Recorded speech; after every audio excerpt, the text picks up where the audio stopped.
All right. Yeah.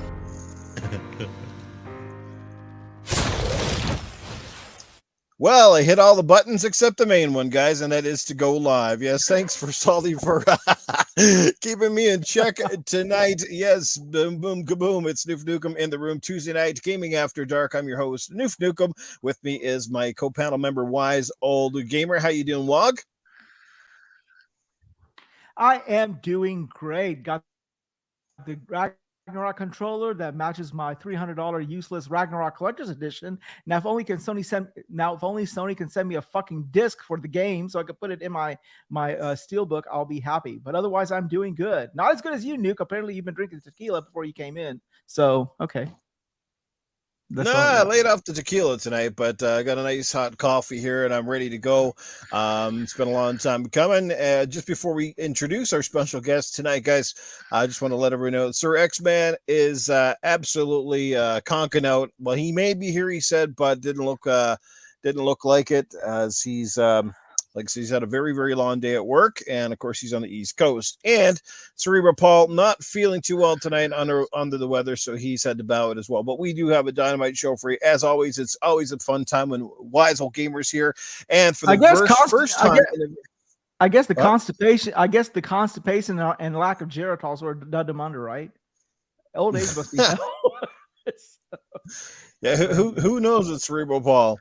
But that's going to be a good show. For the first time in a very, very long time, it is my honor and a pleasure to welcome back the host of the Saltiest Gaming Podcast on Thursday nights, one of the fastest growing podcasts on YouTube, and my old buddy, my old pal. Here he is, making his return back to Gaming After Dark. Pleased to have him here. It is Saltiest Gaming.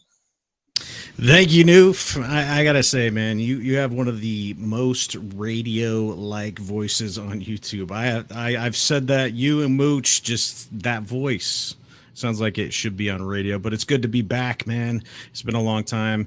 I had an awesome time with you on TSGP, man. We let it. It was just when you're doing those podcasts, time flies, right? I mean, Absolutely. It was just so good. But yeah, it's good to be here. And, you know, the best topics we always know are the ones that we're the most passionate about. And, you know, whether our opinions are right or wrong some of the times, it's good to hear people, you know, speak from the heart, tell it the way or they from the see ass. It. Or from the ass. That is definitely you. You're blowing some smoke out there tonight. Well, smoke's coming out of both ends, so it's okay. Life is good when it does that. Well, that's right. As long as both ends are working, right? Exactly. Amen to that. Apparently, Cerebral Paul's and X-Men's weren't working tonight, so that's why they took the night off. Well, guys, just before we get into all the topics, speaking of X-Men, did you guys see the news that the next Deadpool movie will have Wolverine? Oh, yeah. I just saw that. Hot damn. I just saw that on the shitter today. I mean, how old is Hugh Jackman now, you know? He's well, look, hey, if Arnold can still do the Terminator, and Hugh Jackman can still come back and do Wolverine, the guy's still literally jacked. So yeah, I think that's pretty cool. And of course, if anybody has been following Ryan Reynolds and Hugh Jackman, the two of those guys have had a back and forth banter for God knows how long. So I don't know what's happened there, but I think this movie is going to be dynamite, set to come out in 2024. It sounds like you guys are pretty excited about that news. I'm going to name my first grandson. Go ahead. I'm going to name my first grandson Hugh Jackman. That sounds like a porn name if you ever heard of one. That's what I'm saying. Hugh Jackman. I mean, it sort of fits, you know. Now coming on stage from Chippendales, Hugh Jackman. You know, so I don't know. That's my opinion. I'm going to make. When it comes to go ahead. When it comes to the MCU and stuff, and like Disney acquiring Fox, there's my interest for superhero movies like Apex with the Infinity Saga with Thanos and everything else like that. And like Phase 4 has been kind of ho-hum for me. I enjoyed some of the things, but I haven't really got super excited to go to like a superhero movie in a long time. And the Deadpool movies are just awesome. I like Ryan Reynolds and I love Wolverine. And the fact that they have this like multiverse because of, you know, Doctor Strange and stuff, you can do whatever they want. They could say that, you know, in this third movie, Deadpool's in his own universe or whatever, because he was messing with time, I think, or what was little watch for the 1 second second one. there, Salt. I don't know if you're picking it up on your end, but everybody in the chat and according on my end as well, saying you're cracking up and botting pretty hard here. All right, let me. You can accuse Salty of being a lot of things, but a bot ain't one of them. That's all I gotta say. Oh, Lord. Oh boy. No, but while he's finishing, I think what he was saying is that there's, because basically Disney owns basically everything, since everything that's not nailed down to a floor or something. They can pretty much say anything with the multiverse, and they can say that, you know, Hugh Jackman, that was from another multiverse or whatever, and Deadpool is like spanning multiverses, because like now every fucking person is going across the multiverse. One can punch into the multiverse, one can pray into the multiverse, one can jack off into the multiverse. I don't know what I mean. It's let me know if that's better. If not, I'm gonna have to reset my. You're sounding good right now, just like you were when you started. But yeah, so hopefully things go good. Yeah, I was telling them before you left that they can accuse you of being a lot of things, but a bot ain't one of them. So you gotta fix that. Yeah. So I don't know what you heard or what you didn't, but I just think that this is like Deadpool, the Deadpool property. And the fact that they're going multiverse is just a perfect scenario. And the fact that they're keeping it rated R, and plus how, you know, thirsty the fans are for that, man, they didn't want Hugh Jackman to go away and stuff. So they could do whatever they want with this movie and then be like, well, Deadpool's now in the MCU, whatever, you know, version, whatever, what is it, 616 that they call the universe. So I'm hyped. That thing's going to make $1 billion easy. Like, just... can you imagine? Because the Spider-Man movie with all the 3 Spider-Men, I think that hype level, you saw how much that made. Just imagine a movie with Wolverine, Hugh Jackman coming back, and then, you know, Deadpool. Perfect. Yeah, I mean, it can't get really much better. I mean, 2 acclaimed actors, 2 amazing properties, and put together for the first time. Well, I guess technically for the second time. Because X-Men Origins or whatever. No, it wasn't Origins. It was it? Yeah, where he sewed his mouth shut and he was bald and he was weird. Yeah, but you know, remember on one of the post-credit scenes of the Deadpool, he shot that one dead as well. I don't know. I know that. You made fun of it, and he had the toys inside the actual movie, like that third wall or whatever it is that they're always breaking down. Yeah, that's fantastic. So. Before we get into sort of the meat and potato topics tonight, because we got some good ones, I think, and we should have some great discussion here. Just wanted to feel out for those of you who had a chance to play the Modern Warfare 2 beta. Salty, I'm pretty sure you had a chance to check it out. I'm not sure about you, Wize, but give us your thoughts on the beta. Do you think this is obviously it's setting unprecedented numbers once again? Biggest beta, I guess, in Call of Duty history, and I had a pretty good time, but I'll weigh it in a second. But I want to know how you guys feel. I'll start with you, Salty. Did you have a chance to check it out? Is it a game that you can see yourself spending some time on, or you think it's a little too late and you're done with that franchise? All right, so with Call of Duty, I have a long history with COD. I would say that so I had my Nintendo days, my Xbox days, and then my 360 days. That's where I really went hard into Call of Duty, the Black Ops original, up through the Modern Warfares, everything like that. So shooters, when it comes to like video games, I really enjoyed those, and especially the Call of Duty series. So I think that Activision, I think you have Treyarch, and then you had Sledgehammer, and then you have Infinity Ward. I think that Infinity Ward is considered the best studio, I guess, you know, recently and their past work. And the new engine that they had for Modern Warfare a couple years ago was awesome. I thought that change was amazing. The campaigns are always traditionally like blockbuster movies you must play and stuff for me. But when it comes to the multiplayer, I think it's changes that they need to make. If that makes sense, they need to evolve the franchise because it's been around so long. With video games, you got to evolve them or they get stagnant and stuff. So I could see what they're trying to do. They want to not have it as fast paced. They want it to be slower. When you first get in there, it's kind of like you feel like you have cement on your boots a little bit. Yeah. It's a little bit more tactical. Whoa. What's up? You broke up again. You said, what did he have on your shoe? Yeah, I mean, I might have heard you wrong. I'm sorry. I'm busy right now. But I think overall, I don't. It might be a personal thing because might not be as excited for multiplayer games as I was in the past or something. It felt different to me. And there's a lot of seasoned COD players that would say the same thing, like dead silence, the perk there, how loud the footsteps are, or, the lag in the game or the cheaters in the game. I think that's really what soured me with the Call of Duty franchise, because I was playing Warzone when it first came out.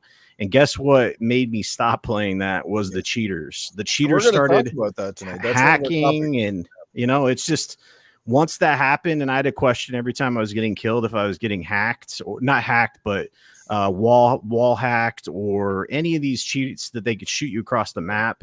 That's the thing that really ruined Warzone for me, and I think that in general ruined Call of Duty, because they already have hacks out for the game, and the beta just came out.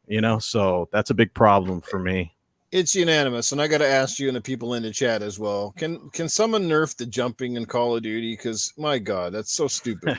Everybody jumps in that game now. It's like they go by a door, they jump. They come at you, they jump. It's like, if you're going to play Halo, then go play Halo. It's just so stupid to me. Real soldiers wouldn't be jumping around like jackrabbits. So they could say, well, then it comes like Battlefield. Hey, that's not a bad thing.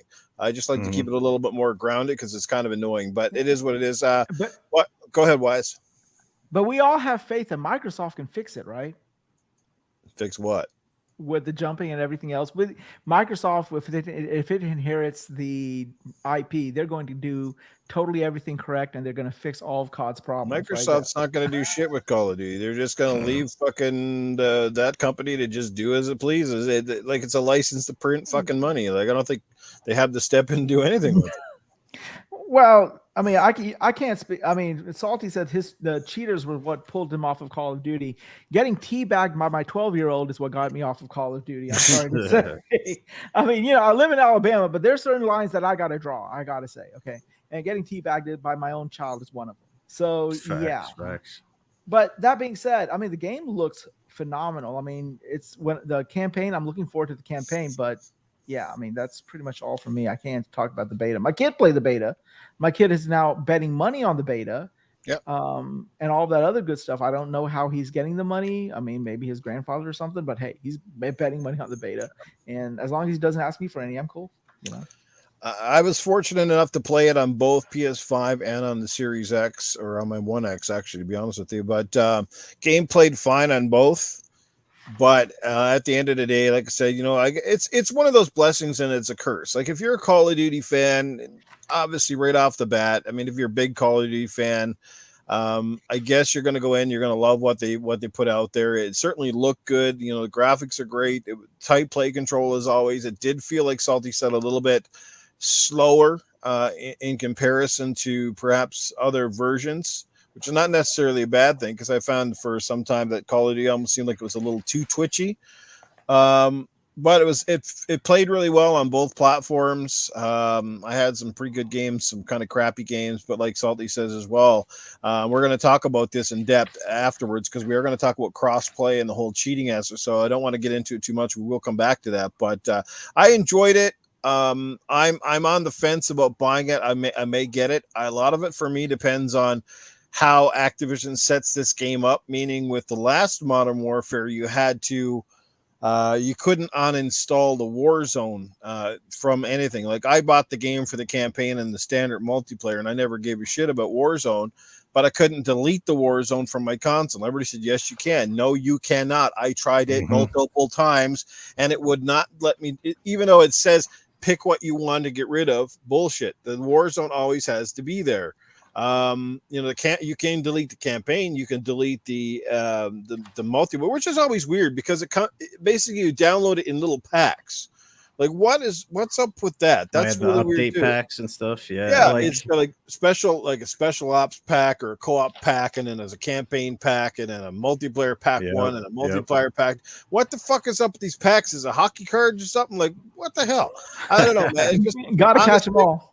And the file size being massive, and again, and this is another thing, Sully, I know you brought attention to it with your Twitter and some of your podcasts, where like file sizes. Like I don't really understand.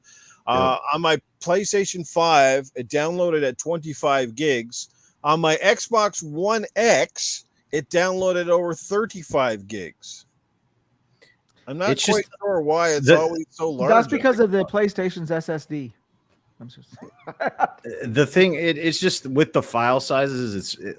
You're lucky if you don't have a data cap by your internet. God damn. But if you do have an internet cap, then it is an issue. I mean, if you're downloading a game and it's over 100 gigs, that's crazy. You better have really good internet, and you better not have a data cap, because these games are massive. 2K was huge. And then people are saying, well, once we get to the next gen only games, then the compression and stuff, the decompression for these SSDs are going to kick in. I was like, okay, well, that shit better happen quick, because I'm waiting on the Kraken for the PlayStation 5, and Ragnarok's still massive. That game's going to be huge. Just all these games are just ballooning in size, and it just takes up a lot of SSD space. So plus how much do you think it's just bloated? How much do you think it's just bloated? Yeah. It's just a company just not motivated enough to, just optimize their spaces and, make it more smaller file size. I just think with the COD situation, they just kept adding update after update after update, and that's what just grew the file size. So I think it comes down to partly just like cost, and then I don't know.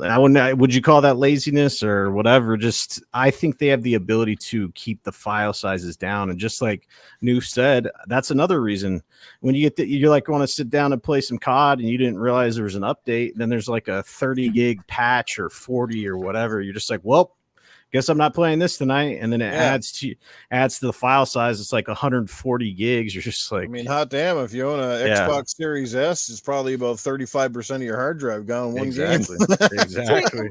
But see, the thing that pisses me off about the entire freaking franchise is that, like, even if they fuck up big time, who's there to compete against them? Like, there's like they have no, like, what I'm trying to say is they have no incentive to really update COD. Like they should. That's the problem. I think that. Well, if anything happens, if anything happens out of the whole Microsoft conundrum deal, if it goes through, what have you, I would like them to personally step in and basically put the franchise on ice for a little bit. You like not have an annual. Like, take the pressure off the devs. They got a shit ton of them. I mean, you got Treyarch, you got Infinity Ward, then you got all of the subsidiary ones that sort of help build the games, like Raven and High Moon, and there's a whole bunch of them there. What's the other one that makes Sledgehammer? So why not just give them all a break? Take 1 year off. It's not going to kill anybody. They can just do the Warzone for a whole freaking year and just update that crap, and just like actually, put the game out, make them work on the engine for a bit, make it look and run like better than ever, and come up with a great story. So that's what I'd like them to do, but I know it's not going to happen. No, I think they're going to move towards more of what you're saying. I think they even mentioned that, but Assassin's Creed was a good example of a franchise that got long in the tooth, and then they took like an extra year off, and then the next game that they came back with, I think, was Origins. And it really changed the way the franchise was and in the direction of it. So taking breaks isn't the worst thing in the world, because it gives your fans the time to kind of breathe and be excited for the franchise, instead of just like, hey, every year COD's coming out and this is like the same thing. It's like if you skip a couple years, your fan base gets more excited for that release. And I think that it gives the devs more time. And I think at one point they said that pretty much every studio at Activision was working on COD. Like that's the crazy part. Like, it's all hands on deck to get this product out every year, and that's like thousands of devs working on this game, and it's just massive. And I totally agree with you. I think that I personally think if they took the extra time, innovated a little bit more, up the graphics, and it had like not every year release, I'd probably be more excited for the game. But from a business standpoint, what motivation do they have to do that? All right, so I'll tell you from a business standpoint, Warzone is the breadwinner for them right now. So what holds the tide over when they're doing these releases not every year? Warzone does. So you monetize Warzone. That's a free-to-play game. Right. You can update it. They need to make it more like Fortnite, not in the sense of what it is, but keep it the same map, update that map, and then keep the guns that you buy. And that's one of the bigger problems I have with COD. If I buy, you know, these skins and stuff for the last Warzone, all my shit's going away because they got Warzone 2 coming out. Like if with Fortnite, I buy stuff in there. I bought stuff 5 years ago in Fortnite and it's still there. That's the biggest issue with, you know, people buying stuff digitally, you know, for COD. But that's how I would respond. Wize Old Gamer, what do you think? Well, I mean, I just think that, okay, it all sounds nice and well, and God knows it needs a break. I mean, it's just one of those things that year after year, the iterations are so minuscule, it's really hard to tell unless you're just hardcore playing it over and over again, and then you might see something. But at this point in time, like, first of all, let's be honest, Microsoft bought Activision for that franchise and to have it on Game Pass day one. And if they give it a year break, I just don't see how it's going to make financial sense to them. And pretty much there's nobody else there for them to like be worried about. Like Battlefield, like the biggest buzz for Battlefield was last year's Battlefield, and it basically landed like a turd. You know, it just did not do what it needed to do. Halo, they thought that was going to do something. Well, that really didn't go anywhere for a multitude of reasons. So what motivation do they have besides to do these small, minuscule, iterative processes per year and go to bank each time? So that's the thing. Yeah, what they should do is focus on, you know, Warzone for 1 year and blah, blah, blah, as you outlined. But I just don't see the financial motivation, because every year they come out with one, people buy it hand over fist. So like, there's no motivation for them to evolve. That's what I think. So, but the question as well when it comes to Call of Duty, like literally, who buys it now? Like, who is the main audience? Because I've skipped, like, I used to buy Call of Duty religiously. Like again, it was every year I would buy a Call of Duty, and when did I stop buying them? I never did buy Black Ops 2. I never bought Black Ops 3. I didn't buy the one with Kevin Spacey. You know, what was that? Advanced Warfare? Advanced Warfare. I skipped that one. I've skipped Cold War. I've skipped the latest one, Vanguard. I've skipped a lot of them now. The only one really. Are you a soccer mama? Are you a soccer mama with 4 kids? Are you a soccer World War II? I ain't no soccer mama. No, are you a soccer mom with 4 kids? Honestly, do you drive a minivan? Do you? What the hell kind of question is that? I'm asking you that. Are you a soccer mom? Noof is like, yeah, I am actually. I'm not asking. How'd you know? I'm not asking if you banged a soccer mom or two. Hopefully you did in your lifetime. But I mean, are you a soccer mom with 4 kids? Well, last time I checked, I was male, but yeah. You're like, yeah, I am. There you go. Well, they don't care about what you bought or what you didn't buy. There has to be a COD every year on the freaking shelves so that when Jeanette goes in on like Black Friday, there's a COD for them to buy. That's who Activision cares about. That's who Microsoft cares about.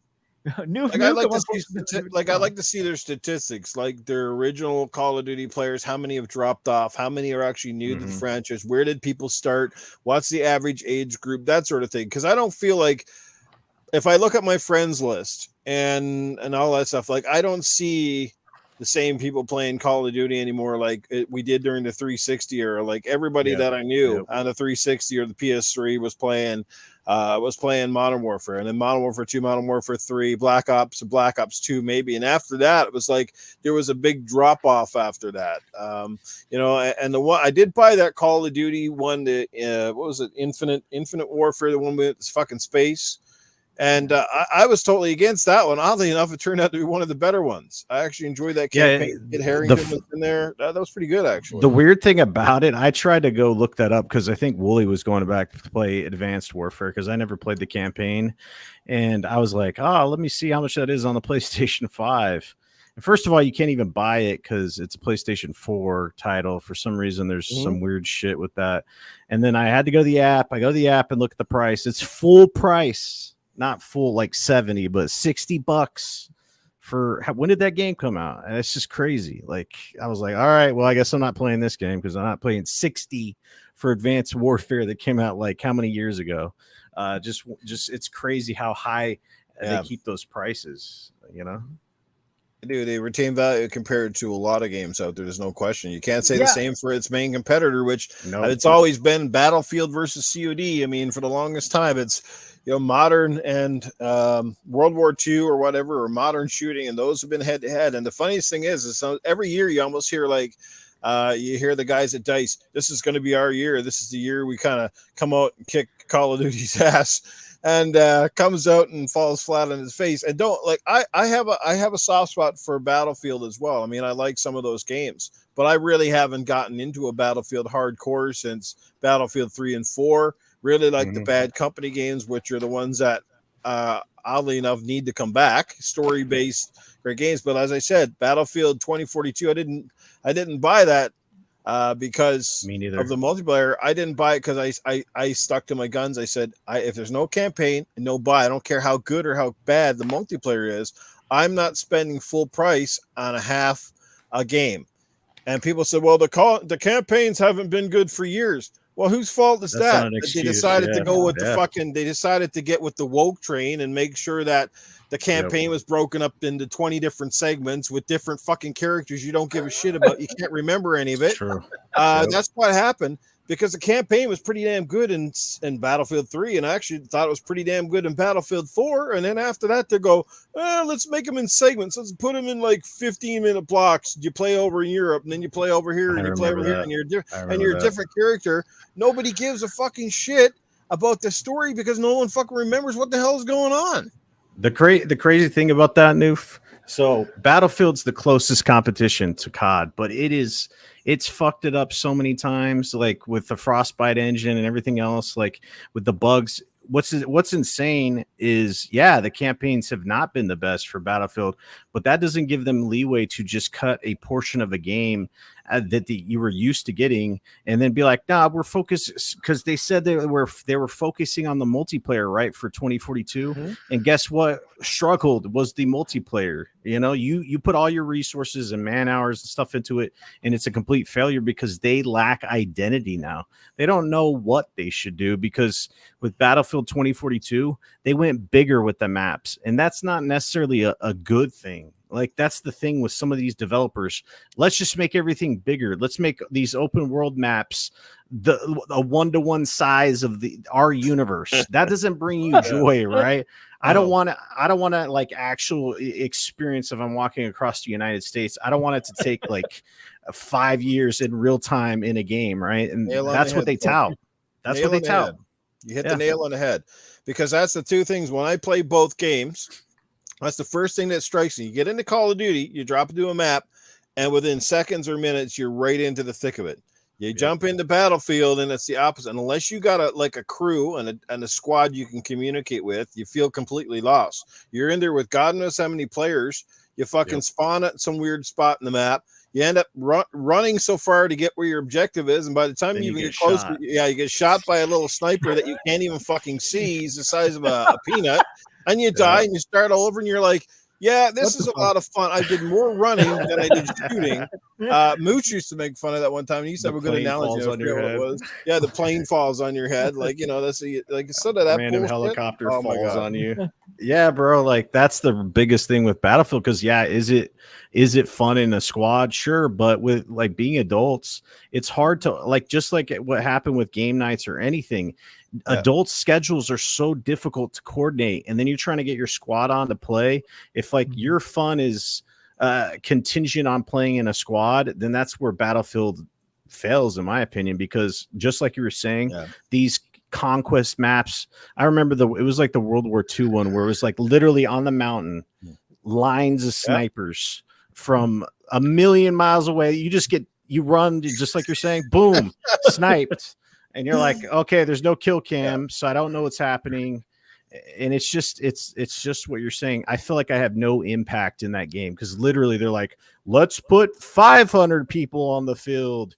And then you have your little squadron, and it's like you're trying to take a zone, but there's like 50 other players trying to take that same zone. It's like, well, how can I make a game changing impact like you do in a small way?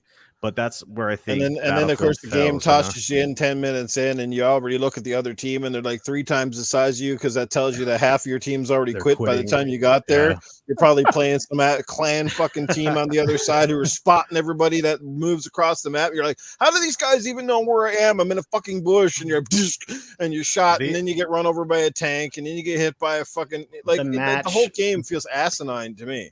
The match lasts 2 hours long. That's another thing. It's like you start off, there's like 2,000 tickets, and you're like, okay, well, I better have 2 hours to play here, or I'm not going to be able to get through a match. It's just, those are the issues with Battlefield. But it's weird that that's the main competitor, on the market. And then you're jumping on a Modern Warfare, and it's on random, and fucking within 3 minutes, this is all you hear. You fucking suck, buddy. Fucking your kill death ratio doesn't stand for craft in here, because fuck, you fucking suck, man. Like, get your head out of your ass. You just went 1 in fucking 10. Did you shoot anything but the wall in this match, you fucking turd burglar? That's all you hear over there, and you're like, oh boy, the mature crowd showed up for this fucking game. Well, my experience with that one was that I logged in with my son's server, and he did not know. And he shot me the minute I got in, because he's 12 years old and I have arthritis. So, that's not a good combination to be having, Anyhow, so he said, yeah, tell your mama that I'm going to be there tonight to shoot her like I just shot you. I told him, I said, and he didn't know it was me. I said, okay, I'll tell your grandma. He's like, everything was silent, and he's like, who is this? I said, yeah, your mother. You said my mother, right? That's your grandma. And then the next thing, like 2 seconds of silence later, I hear, Dad, is that you? I'm like, yeah. Everyone started believing. He ran out of the room. He said, don't ever freaking do that. Hilarious. Yeah. So that's why I don't play COD. That's why I don't play COD. Because that's all my son has been doing right now. He is it's a school night. It's 9:30 here, and he's still playing the beta right now on his computer. So go figure. Yeah. I do applaud that Battlefield goes for the more realistic approach per se. Like, again, if you're sort of tired of that frantic Twitch-based action that Call of Duty brings, I definitely see why, like, again, Battlefield is a different pace, and there are different game modes. They've added a lot of stuff. I mean, there's something to like there too, but it's just they're two different demons. And but I think, I know Battlefield tries its hardest trying to not copy COD in a way, but sometimes you kind of have to. Like, if you want to compete with the big boy on the block, you've got to imitate the big boy on the block. That sort of thing, because obviously if you've been how many versions in of your own game and it ain't working for you yet, then somebody better be like, yeah, we're just not competing in the same level as these guys. So I think they made a valiant effort with Battlefield 1 when they went back to World War I, the World War I era. Do you remember that was like, I think, what? Oh, God, that game was painful. The guns were so fucking air cake.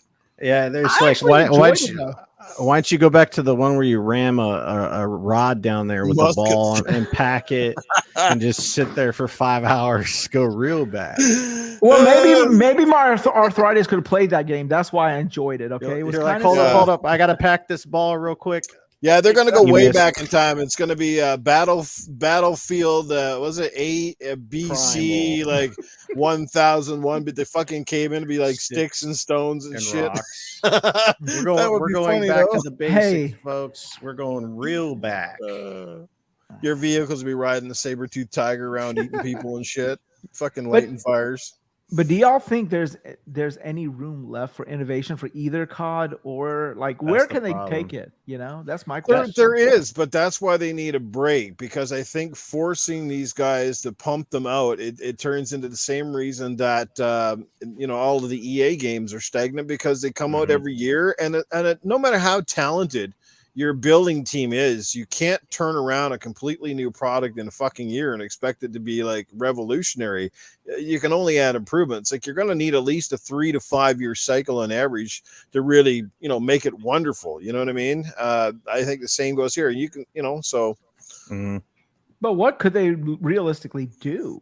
That's my question. So I think one of the things that COD could do, if they really want to get crazy with it, is make destructible environments. Because like Rainbow Six Siege, I don't really like the game per se, but there's elements of the game that are cool, like breaking out a wall and fortifying it and shit, and destructibility in Battlefield comes into play, stuff like that. Like I think that would change the game up. I don't know what they could do specifically, but I think that's the problem with FPS in general. Like back in the 360 days or whatever, it was kind of getting off the ground, and then you got increase in graphics, and it's just like you hit this apex of where we're at, and it's diminishing returns in terms of graphics. It's like we're 4K already. Particle effects, what can you do in terms of gameplay? Because honestly, like the death match and the control, the capture the flag, all that shit, you do it so much and it just gets repetitive. So it's like more I think Battle Royale was that big change that people were waiting for, and then people are going off of that. So before we had Battle Royale, we never did that. Now it's exploded into its own thing. So what does COD need to do? It's that they need to innovate. They need to try crazy shit, and maybe something will stick, but that's a big risk with that. Call of Duty has to take that sort of a risk in the way that God of War took the risk, is that they can't be afraid to fail.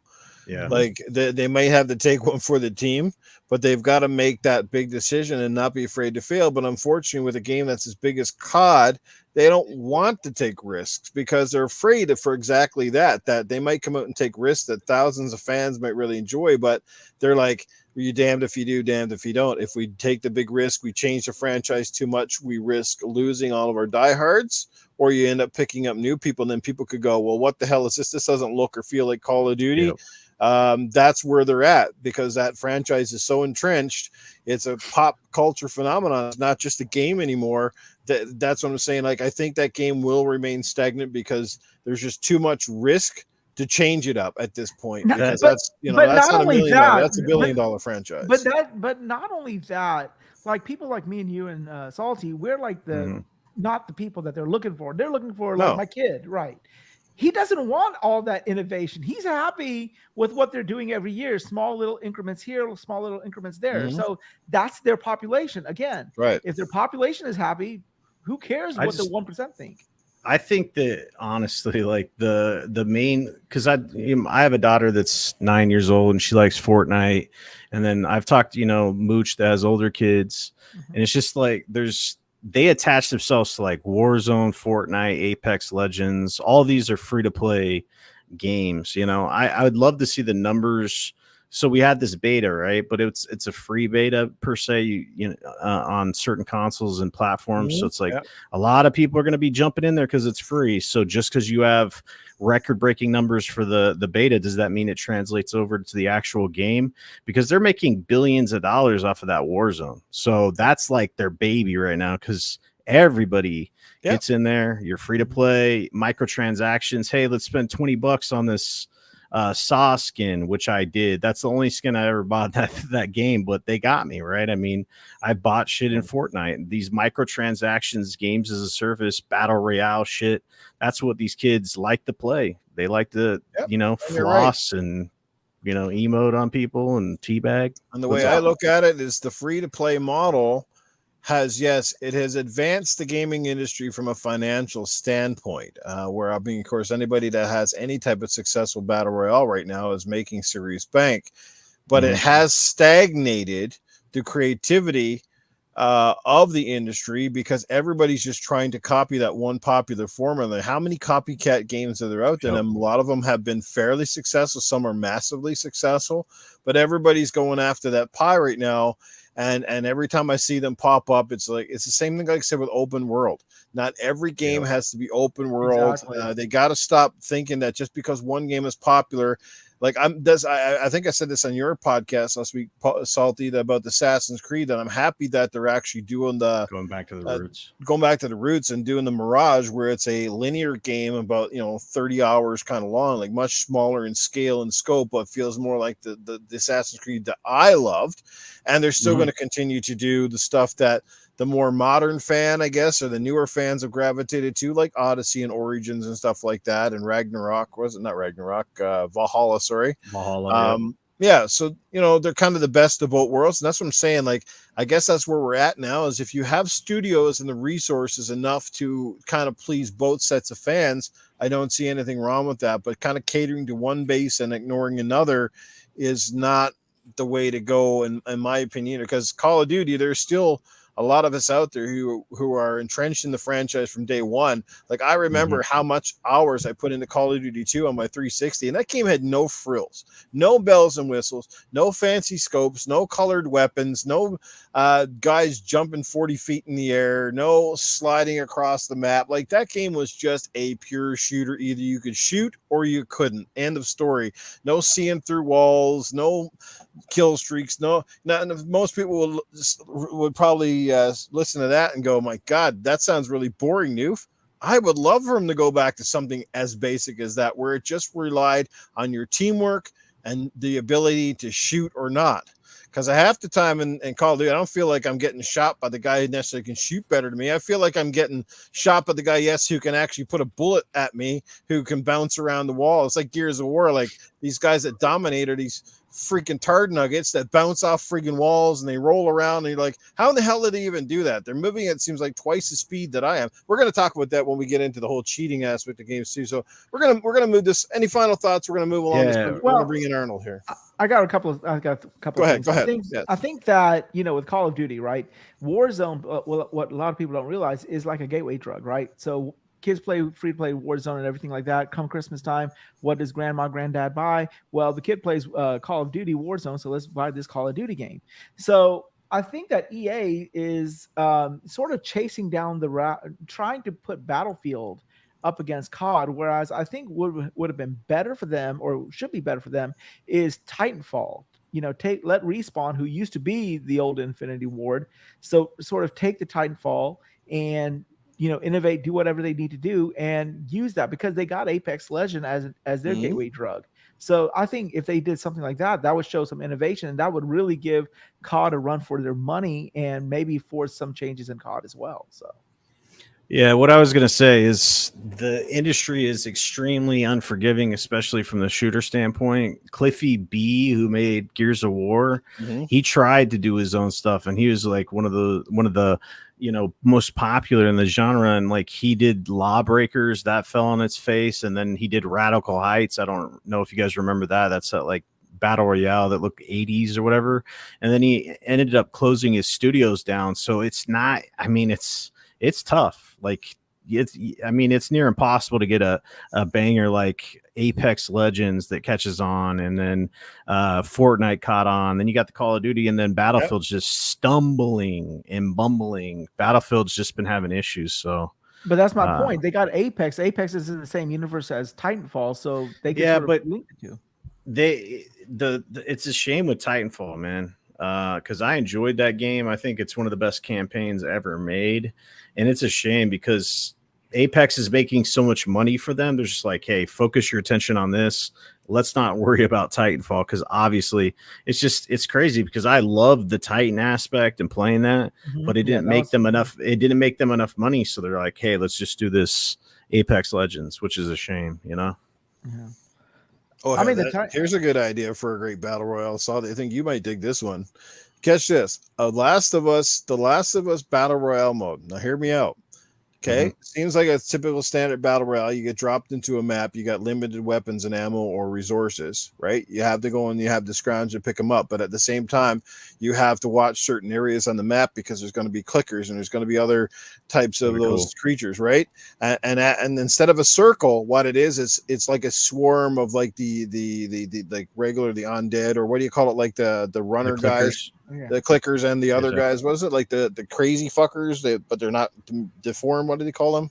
I can't remember, because they have the bloated. It's like all these zombie games have like the similar versions, like the bloated one, the bigger one, the runner one.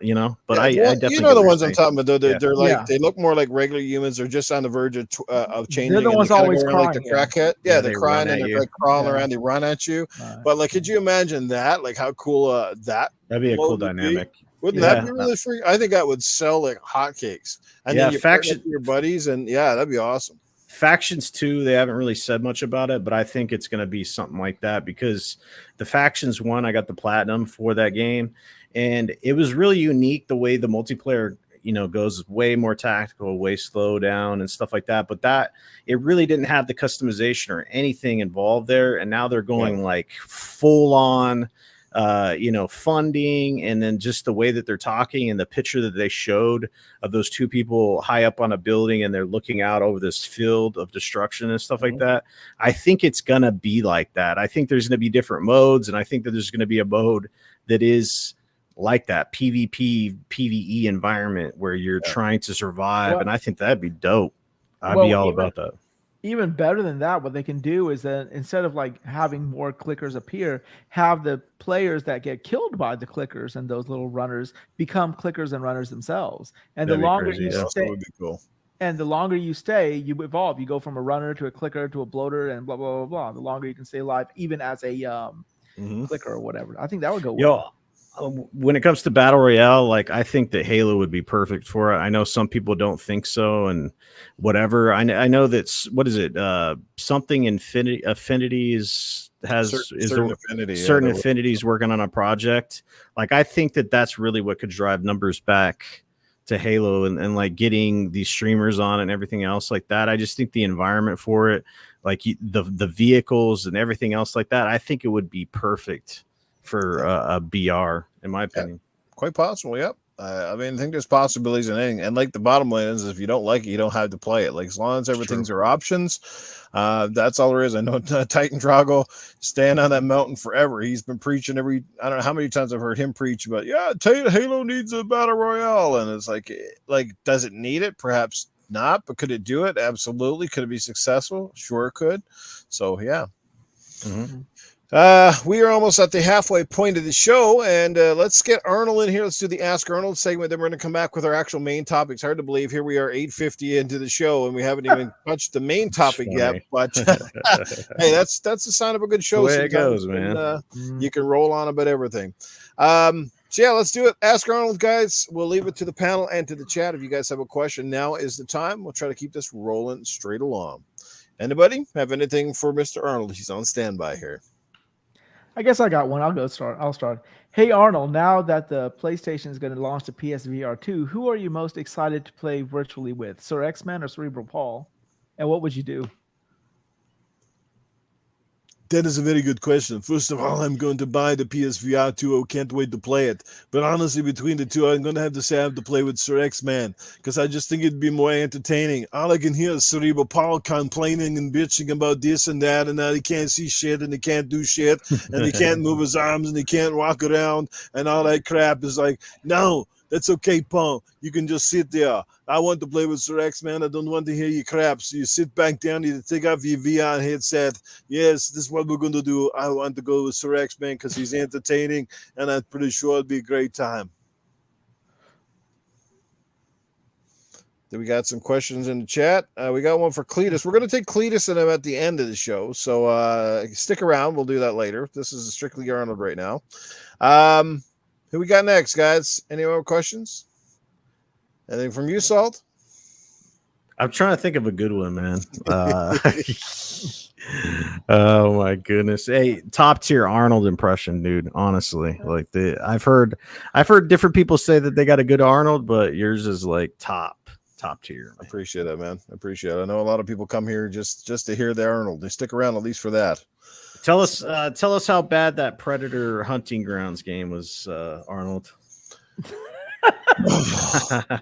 And it was painful. It was very painful. I don't know what they were thinking. I mean, first of all, if you're going to have a Predator game, you should have me in there. There should always be Dutch. Facts. Okay, I'm going to be in there. And we should hire all the old guys. Bring back Bill Duke and Jesse Ventura and Shane Black. We could go out there and do it again. It'd be the old fogies in the jungle, but it'd be awesome. You know, maybe it'd be a bunch of senior citizens. We're all in the jungle and we're all out there. And these old aliens come back, the old Predators, and all instead of their cool dreadlocks, they're like, oh, shaggy and they look like they're on the old age pension in space, you know what I mean?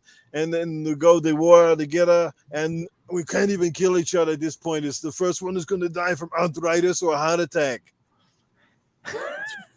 Awesome, dude. I got one. Hey, Arnold, would watching Kindergarten Cop on the PSVR 2 improve it any?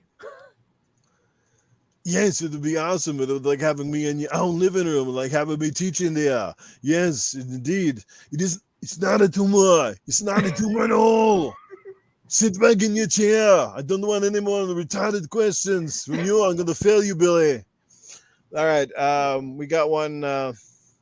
This one coming in from Toolman. Anyone want to read it out? I can't see it. That's the problem. Okay, I see it. I see it. Okay.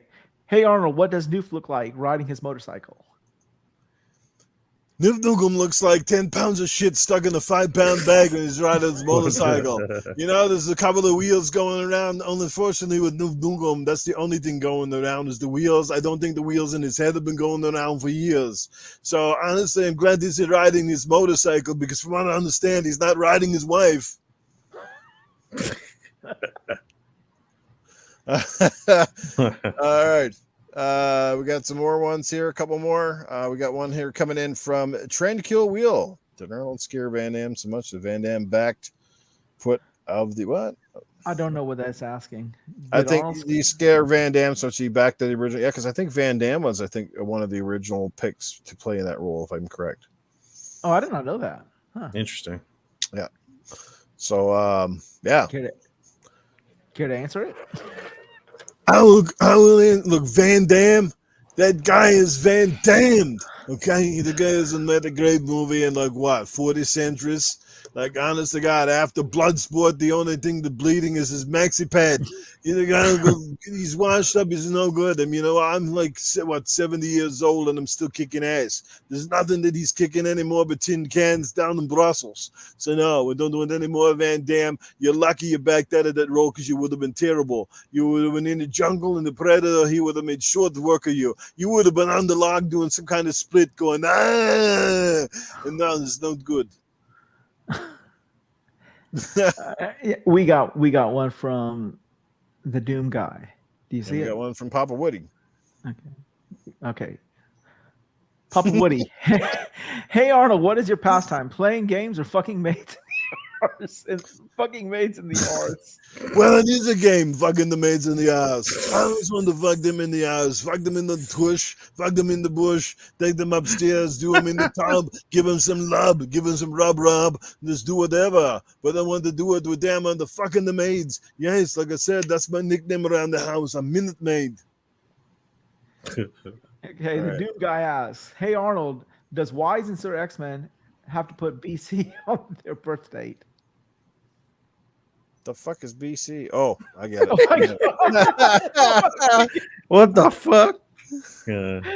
Yes, those guys are very old. There's a reason it's called Wize Old Gamer. Like, this really is, honest to God, it is the oldest panel in the video game space out there right now. It is the one thing that Noof Nukem has got going for them. It should be called the Old Ass Gamers Podcast, where they come to die. They either come to cry or they come to die. That's all they do here. You know? Honest to God, these guys, they get excited now when they pass the first level, not alone the whole game anymore. You know, honest to God, these guys are so old that they get very excited when they play Mario Brothers and he goes down the pipe because that's the only thing they're getting into. All right, there we go, guys. That's funny as fuck. Hey, Sir X-Man is in the chat. He just woke up. What's going on, Sir X-Man? Sorry. Good stuff, guys. All right, let's move right along. Let's get into the first topic of the night. Let's talk about The Last of Us. The TV trailer finally came out. The show launches in next year on HBO.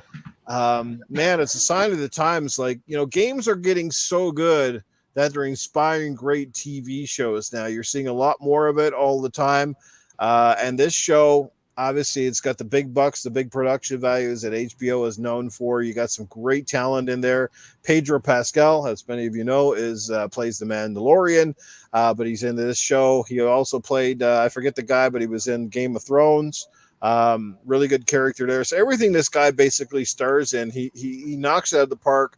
I suspect that he's going to kill it as Joel, which is also funny because Bella Ramsey, who plays Ellie, was also in Game of Thrones, if guys didn't know. So that's kind of cool. So here you got two familiar actors with each other coming to the stage. And, of course, one of the biggest production things. And, of course, strike while the iron's hot. Not only is the game extremely popular and it's doing so well, it's getting tons of accolades. And, of course, they just brought out The Last of Us Part 1, and it seems to be selling well, and people are back playing it again. But, you're bringing out the show to kind of stand alongside of it. And you know, right now zombie sort of shows, survival sort of shows in its sense are very, very popular out there right now. So strike while the iron is hot, and I think they're going to knock it out of the park with this one. You guys, have you seen the trailer? Give us your impressions of what you thought about it, and the same in the chat. Want to know, you think it's going to be awesome? Do you think it's or do you think it's going to be one of those series that dries up quickly? I'll start with you, Salt. Yeah, all right. So when it comes to TV shows, I'm very picky when it comes to like watching TV shows or movies. When I have extra time, I want to play video games. Okay, that's what I want to do. That's what I choose to do. So it has to be a really good show for me to get excited for it. And you're obviously not including Pornhub, right? Oh, yeah. I mean, come on. Okay. That's the just daily viewing thing. You know what I'm saying? So when it comes to this show, though, just like you said, Pedro Pascal, a lot of people know him from the Mandalorian, but I know him from Narcos and some other things he did, Yes, Game of Thrones, Narcos. like you're saying. So he's one of my favorite actors when it comes to just I just like his acting style and who he is. The Bella Ramsey person, she's getting a lot of flack for her looks, because originally when they casted these two, it was under a lot of scrutiny because, I mean, looks play into it and people have an idea of what these characters should be. And I feel like Pedro pulled off 100%. But when I look at Bella Ramsey, I don't see Ellie, and I need to hear her act, and because they don't have the actual lines and stuff, and I'm sure she'll go get there. Nick Offerman from what was he in? Was it Community? Was it Community? No, it was he's from the what was it? I know. Not is it? It's the one with the chick from I can't think of it. Anyway, he's a perfect Bill. The other people that they no. So I just think that HBO shows in general are like top notch, but like the care and thought that they put into this, and they have the director Neil Druckmann doing one of the episodes. He directed one of the episodes, was highly involved with it. And then you have Troy Baker and Ashley Johnson are going to be in the show for 2 episodes. They haven't revealed what they're doing, so that's kind of a throwback to the voice actors. If you guys didn't know, Troy Baker's in every video game, but those are the 2 original, you know, Joel and Ellie. So I think that they're gonna do a good job trying to stand out from typical zombie, you know, show, because they have to, because I think that that's kind of getting long in the tooth anyway. But like with clickers, there's a lot of different things that they do that zombies don't necessarily do. So I think that if they show that and capture that, like the horror when you're in the spores and you have a mask on, and then it's like claustrophobic, and then there's clickers that go based off of different, you know, they're not like zombies. Zombies have different rules and stuff, but I'm super excited. Like I haven't been excited like this for a show. I mean, The Mandalorian got me excited. I was super hyped on that, but I think this is gonna do, because this was like their number 1 trailer for them. So, well, just before I go to Wize, you know, you're right about something there too, Salty, is a lot of the times too with any production, and sometimes I don't understand it, like it's things like casting or the look. It's production, right? It's not just about great actors. I mean, that's first and foremost. You do want to have actors that can deliver, but like, you know, let's just say, for example, that, you know, in the game, you know, Joel is pretty much you're almost like your average everyday guy, you know, he's got the brownish jacket, you know, like your sort of stereotypical clothes and all. But imagine if he wore like a turtleneck sweater through the whole show, like just in a shirt. Wouldn't you be kind of like, what the F, right? Yep. So this is what I'm saying. Like some shows and some movies in particular Is that Joel or Steve Jobs? Well, exactly right. But that's where some shows and movies get it wrong, is that they try so hard to they try to stay within the universe, but they change so much that you can't identify. Like, I'll give it this, like that recent Resident Evil movie that came out, right? Oh God, I hated the casting for it. I hated the casting. Well, it came out in theaters. It came out in theaters, and then it went to like Netflix or wherever. Like you can watch it. It's almost just like a low budget Resident Evil. It's not the Mila Jovovich ones anymore. I give it It's credit. like Sci-Fi Channel production or something. Yeah, it's just terrible. But the thing I liked was that they did the costumes right. They did the setting right, and this was the complete opposite. It was like they were getting everything right. It looked like Resident Evil. But then you had all these actors that could be so far from the ones in the game. It's like, you know, why is Leon Kennedy? Why does he why does he look totally different? Why do all these characters look different? Why, like the girl who played Jill had absolutely no sex appeal. I thought she was like, what the fuck? You know, at least in the game she's kind of hot. You can, at least if you don't like anything else, you could, you know, at least like a banger kind of deal, right? Yeah. I think a lot of times one of the biggest problems with getting video game properties to TV or movie, the directors they get and the writers they get, first of all, they're not gamers. Second of all, a lot of the directors and writers try to outsmart like the audience or show how smart they are, or like, we don't have to follow the lore. We're going to do our own thing. Like, yeah. I've heard that in numerous different occasions for different properties. And that doesn't really fly, you know? I mean, people have an idea of what these characters should be. So, like, a good example for me was The Witcher, that TV show on Netflix. Yeah. When I first saw Henry Cavill as, you know, Geralt, they did this, like, picture of him, and he looked like an elf from Lord of the Rings. It was, like, the worst picture you ever fucking seen.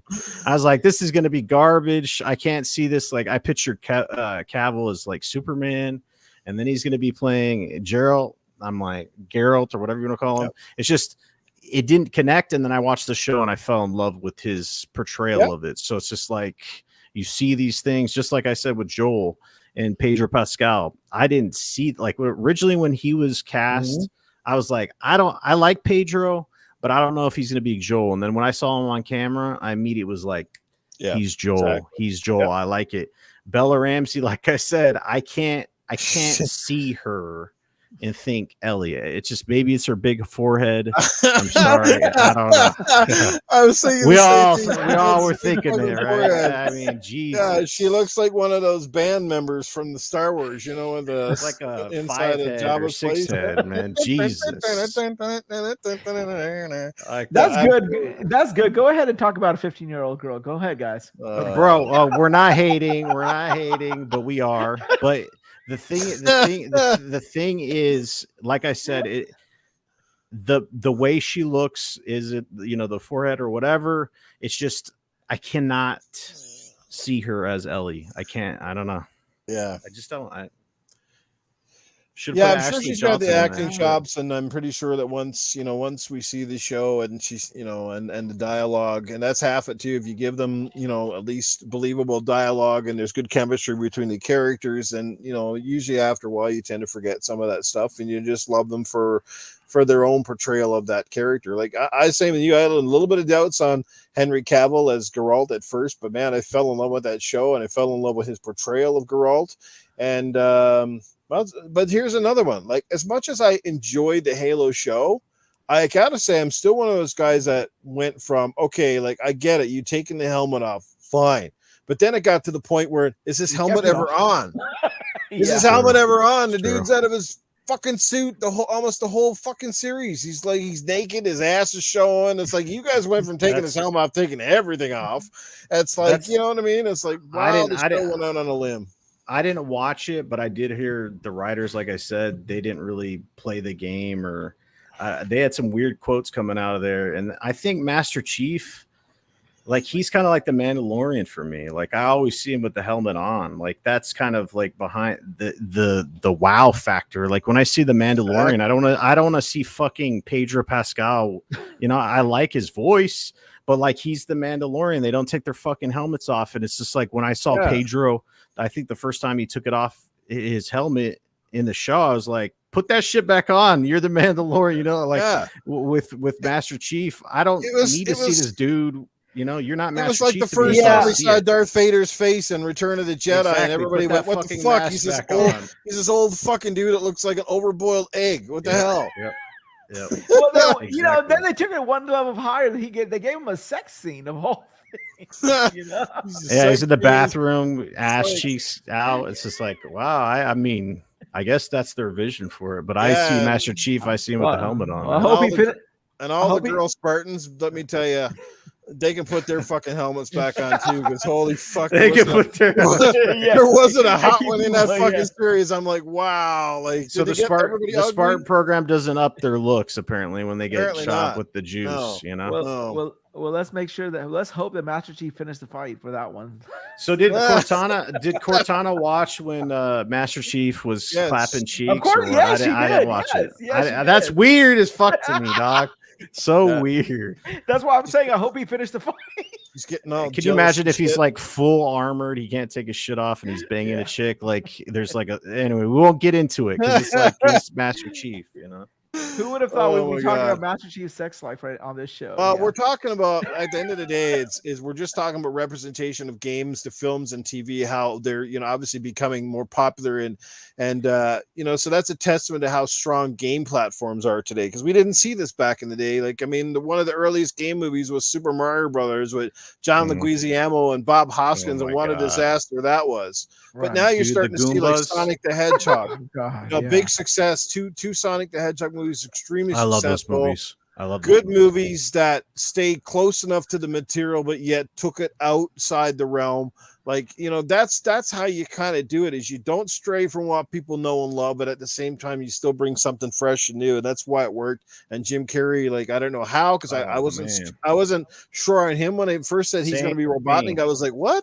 Jim Carrey. I mean, I love Jim Carrey, but I'm like, how's he going to do Robotnik? How's Boy, he gonna like, do it? And then he fuck. came out because I watched both of those movies ridiculous amount of times because my kids love them. Okay, the 1st and the second one, and just like you guys, there's ugly Sonic and stuff, and then you see Jim Carrey coming out there, and Dr. Robotnik's like fat and he's bald and he has this giant mustache, and then you see Jim Carrey coming out in a black suit and they have like Coolio playing. I was like, dude, this movie's gonna be garbage, but it was actually really good. They listened to the fans, changed Sonic up, and it's just like when you see that, I would say that they took Sonic and even took him up to another level, like with his personality, the guy that plays Sonic and what they're developing his character and stuff like that.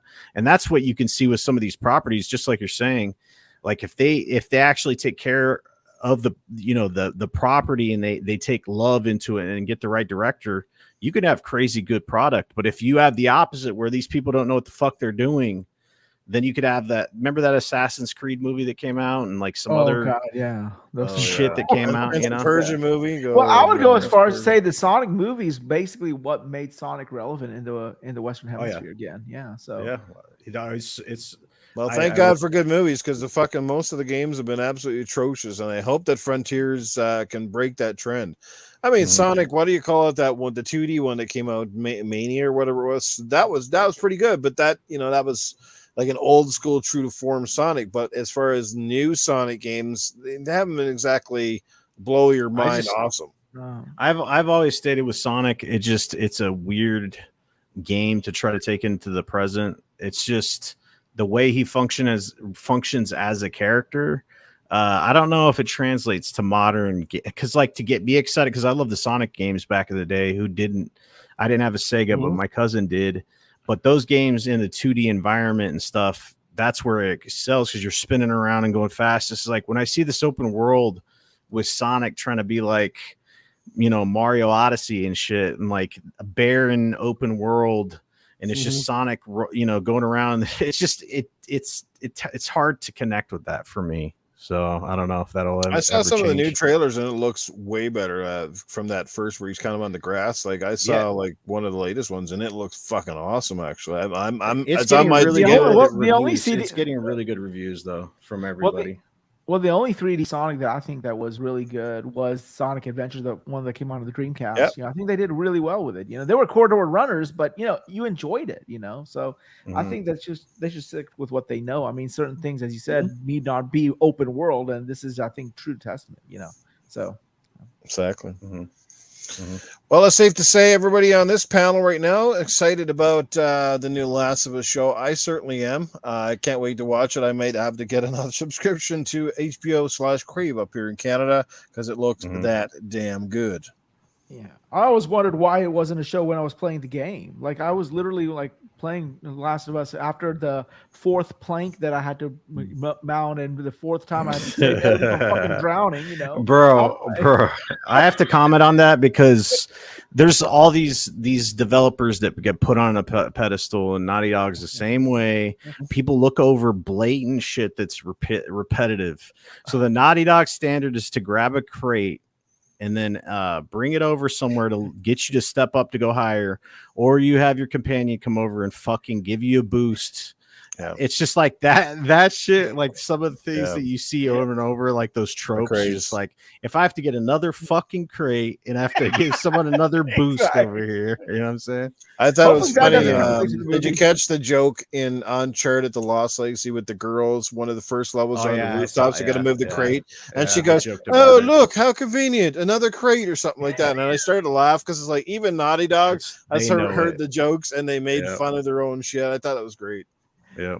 Hopefully that doesn't make it over to this TV show. Hopefully half the episodes are not him moving crates. Half of it's a crate and like boosting up Ellie. Yeah. You know, I just hope that, like I said, they do it right. It's got to be, pacing is important too. You don't want to give too much away, and you don't want you don't want everything to be sort of standard quo. And like, see, like The Walking Dead, like to me, I love The Walking Dead. I really did. The first probably 5 or 6 seasons, I was really engrossed. But then it started to become like you could feel like it was running out of steam. Once Negan came and they killed off certain characters, it felt like they were just stuck in that fucking farmland or wherever the hell they were stuck at. And then there was that other base, and it was just I couldn't even get into the story anymore. It just felt like it was going back and forth. That shit was repetitive after the survival stuff wasn't much anymore, because like the first few seasons, like you had Rick, who was like literally trying to survive and trying to figure out what the fuck was going on, and then it just became this clusterfuck, and I don't know, I just couldn't get into it anymore. It just lost me because it was never about the zombies, but I like that survival. But then when it became, it's just like the zombies became a very big afterthought. It was like, oh, here's a couple in the field, watch Michonne go out and take her sword and kill 20 or 30, and then it was wrestling. It was like a nuisance to them from then on. I'm Negan. I'm going to kill you, and I'm going to backstab this guy, and this person's backstab. That was the worst. Guy, and that's all it turned out to be, and was a big shit fuck of backstabbers. Even more than that, the show fell through after they left that jail. Like after the governor came in and blew up the jail and everything, then it became rinse and repeat. Like go to this place, find this Nirvana, then everything goes to shit. Go to another place, find this Nirvana. People die. Okay, I'm done. I don't care. Yeah, the Negan shit killed The Walking Dead for me. I know it's in the comics and shit, but the way he, smashed what's his head's name in, and then I just lost interest in the show. Even the fact that how many times did people have a chance to kill Negan, who was such a badass and everybody hated him, but nobody like put a bullet in him. I'm like, come on, dude. Like the writing is suspect here at this point, because you're just keeping him around. It's like, just kill him already. And then the main character that started the show off, Rick, what the fuck? He just disappears, or like, and it's just I didn't watch it, but apparently they're doing a Michonne Rick thing. I don't supposed to be a movie coming out, yeah. And Carl, Carl is the main character of the comic book, because I think Rick and they killed his ass too. And he died. He was like, I got to go to college. I can't take this anymore. Shit. He had to die. Yeah, I'm gonna go get a real job. Screw this series. It's running into Steam. So is what's his name still there? The biker guy, or the dude that was in Death Stranding? Daryl Dixon is the guy. He's the only left. Him and Maggie, she came back, and then that gray-haired one, whatever the fuck her name is. Which one's Maggie? Oh, the one that was with Clint. Yeah, she was in charge of that other. Yeah, okay. Yeah, and she left for a little bit because of contractual disputes. So he wrote her out the script, and then he brought her back. Yeah. something about pay. I don't know, something about pay and paying on the show. So they basically read the script how they settled their contract. Wrote her off until well, that's what happens. That's what happens even in wrestling. Sometimes guys can't get their shit straight or the contracts, and the fucking WWE rates them out. Next thing you know, they come back like 2 years later. Mm-hmm. Right. Well, you're speaking of The Walking Dead. Let's hope that, like, if this show takes off, they know when to end this thing. Like, that's what I think what happened with The Walking Dead. They ran out of ideas. I mean, there's only so much you can do with a survival. After you survive, that's the biggest question mark for me, because this story is following the exact storylines, and you're just kind of go along with this series. It kind of sucks to a certain extent, because it's like the game was contained within the certain elements, and then you're like, that's going to happen this first season. So if you have a season 2, what is it going to be, the second game, and then that's it, or you go beyond that? Because it just feels like, all right, well, we're not gonna. I guess this is it. It's just like a one-off thing. If it's really fucking good, you're gonna want more. I think for The Last of Us, they could go a couple of seasons kind of before they even get to the hospital, technically, because it'd be a big journey across the country. I hope they don't sort of like roll it too quick. Like I said, it's about pacing, right? You got to stretch that story out a little bit. And then I'm also curious to see how they will approach that sort of the characters that are introduced in the second game, obviously with Abby being a big player, and who's gonna act as her. I think I was making a joke a while ago from the WWE. I was going to say probably Ronda Rousey. She might have to take some roids to get to Abby's level, though. Shit. If China was still around, China, dude, I said China would be perfect. Abby, she fucking had guns. But that would be a good fight. That would be a good fight. Bella Ramsey versus. Oh my god! Fuck! Can you imagine that shit? What the fuck? Wow! So now the casting seems even worse. Even if you get Ronda Rousey, oh my god, you're gonna be like, nah, I can't buy this shit. Bella Ramsey's head grew extra 5 inches to take on Abby. It's like, nah. She's got a real. She's so small now. She took the super soldier. Ronda Rousey just fucking chokes her out in one, takes like 2 seconds. Up, show's over. Sorry. Yeah, that's it. Puts in a fucking urn, bro. That's it. I just hope they don't Game of Thrones it. That's all. I just hope they don't stretch this crap out to like 8 seasons, and then the writers get bored. We're like, we gotta get the hell up out of here. And like I said, it's all about pacing. You gotta figure, and it's hard for shows because a lot of times they don't know. Like it's not like you come in knowing that you're going to be 5 or 6 seasons long. You come in not knowing if you're even going to be renewed for the second one. You know what I mean? Like, obviously Halo tested so positive after the first couple shows or whatever during the test phasing that they signed it automatically for a second season. So, and you kind of figure the Peacock's like, what else do we have? Fucking give them 10 years. That's Paramount, not Peacock. Peacock still doesn't have anything. Is it? I can't keep track of all these fucking streaming services. Peacock, I know, Paramount and all of them. Yeah, Paramount. You know what'd be fucking sick though in the Halo show if it gets that far is if they actually introduce Agent Locke and it's starred by the same guy that played him in the game. Luke Cage. Dude. That'd be sick. I can't even see it going any other way. They got to bring that same guy. That'd be so cool, man. Just give him his own series. Shit, get the Locke. That's what made no sense to me. Like, so because they could have literally had the guy in the suit and not revealed his face, right? And they could have kept him that way, like mysterious the whole time. And they literally then could have actually had the actual voice guy doing it like James Earl Jones did Darth Vader with the actual voice from the show, right? But no. I think the reason why they did what they did is to give him more like relatability. If that makes sense. Yeah. Like, because people that are watching the show, they're like, who the fuck is this guy? And then they're like, oh, we take off his clothes and have him bang some chicks, then more people will relate to him, you know? Same thing with the Spider-Man movies with friggin' Tom Holland. Like, mask off. You ever notice that? They're in an action scene and every time they stop, it's like they pull their mask off. It's annoying as fuck, dude, honestly. Like he swings up to the top of a building and rips his mask off. It's like, what is going on? Yeah, you don't think people in this day and age don't have cell phones and cameras and snapping every picture? Like, come on, he's trying to keep his identity safe until the last movie. Jeez. Oh, it's like I kind of get it. You want to see his cute face. The girls can like him and love him and all that shit. But like, come on, dude. Like, with the Mandalorian, they actually don't even have Pedro Pascal on set when he's like he does the voice lines and shit. He can do it from not even on location. It's crazy. Like that's the advantage. That would have been the advantage with the Halo series if they kept it with this helmet. They like you said, you could just have the actor just do the voice. That's the CGI fucking job I want. That's the fucking job I want. They could have hired any tall fucking actor to put a suit on. He wouldn't give a fucking shit as long as he's getting a paycheck. Hey, buddy, all you got to do is run around and shoot a fucking plastic Top Gun. There you go. I want to see a big budget Halo movie though. Like I want to see.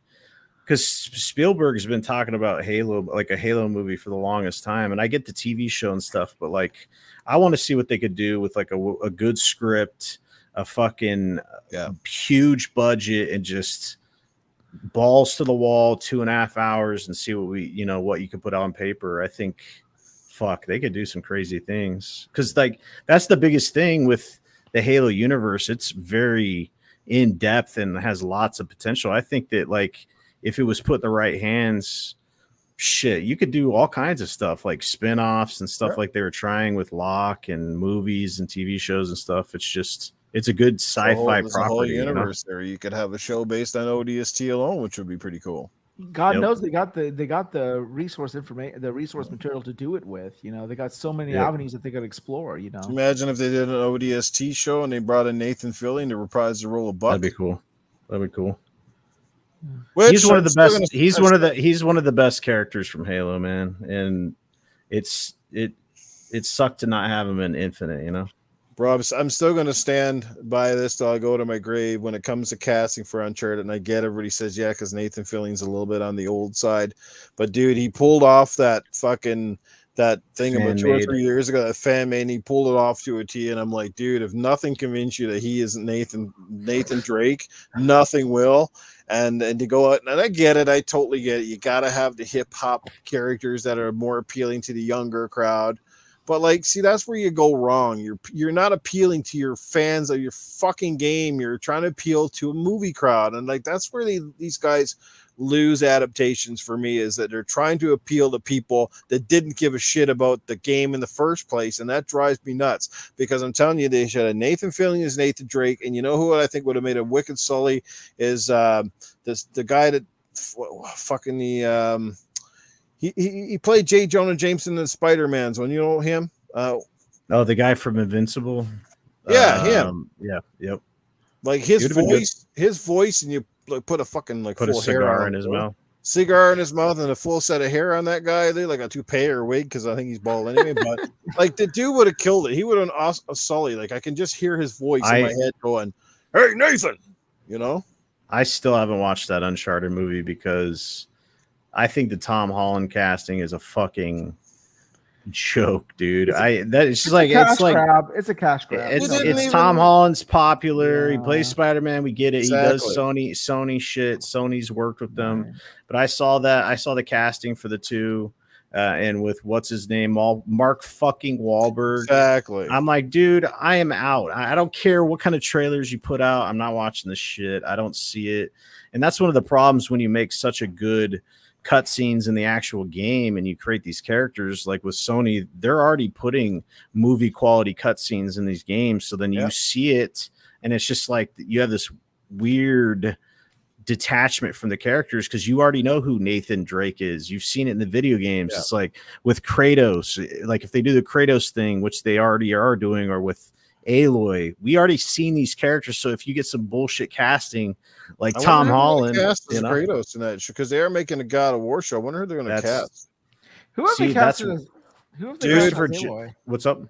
Who do they do Aloy? Did they announce who it was Aloy? I'd like to see the chick from Game of Thrones.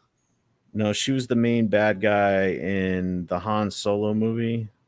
She ended up being one of the main bad guys. She has, and then she was in the Falcon and the Winter Soldier. She was in that. She was the bad guy in there too. I think she'd be a good Aloy boy. Okay.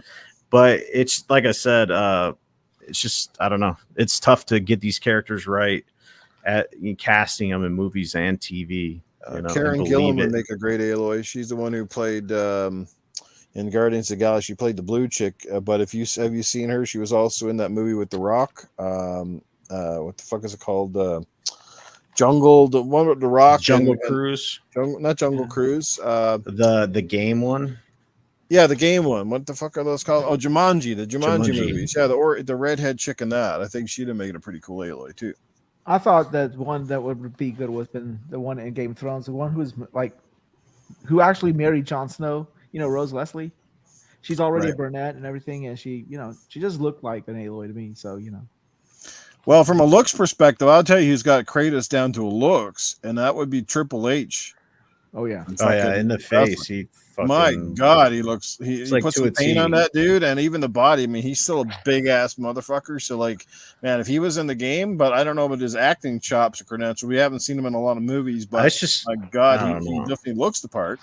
It's gonna be tough, like I said, going from Christopher Judge, his voice acting, and then the previous God of War voice acting, and then it gets an actor to do that, like.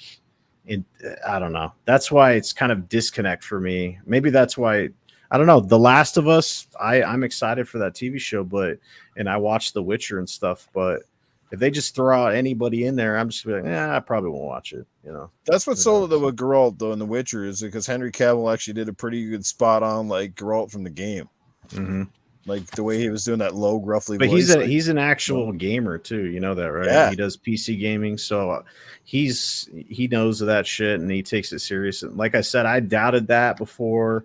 I doubted the new Batman, fucking from what's his name from Twilight or whatever. God, Robert Pattinson. Yeah. Robert, he actually did a pretty fucking good job, and I saw that and I was like, they're gonna get the dude from Twilight that sparkles in the sun to go play Batman. Like that's the problem. It's just like you see these actors that did certain roles, like emo kids. Yeah, Heath Ledger before he did fucking the Joker, he was doing like crazy different movies, right? And it's just that you see him as the Joker. He is the Joker now, like Heath Ledger. And it's just like you see some of these castings, you're like, man, that's never going to work, and then it works. Yep. The one that I was pleasantly surprised with was Joaquin Phoenix in the Joker. When I first saw the previews of that show, I was like, I'm like, maybe not. But then I watched it. I was like, oh my God. The way they did his makeup when it like they're doing the test, because they put these test stills out of the Joker, and it was like the blue face, like they had it looked like an actual clown, and you're just like, wow, this is probably gonna be the one that sucks, right?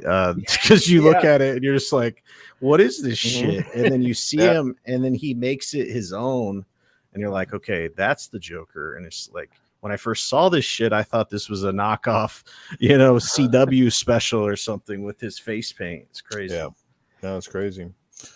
Well, this was a fantastic conversation, guys.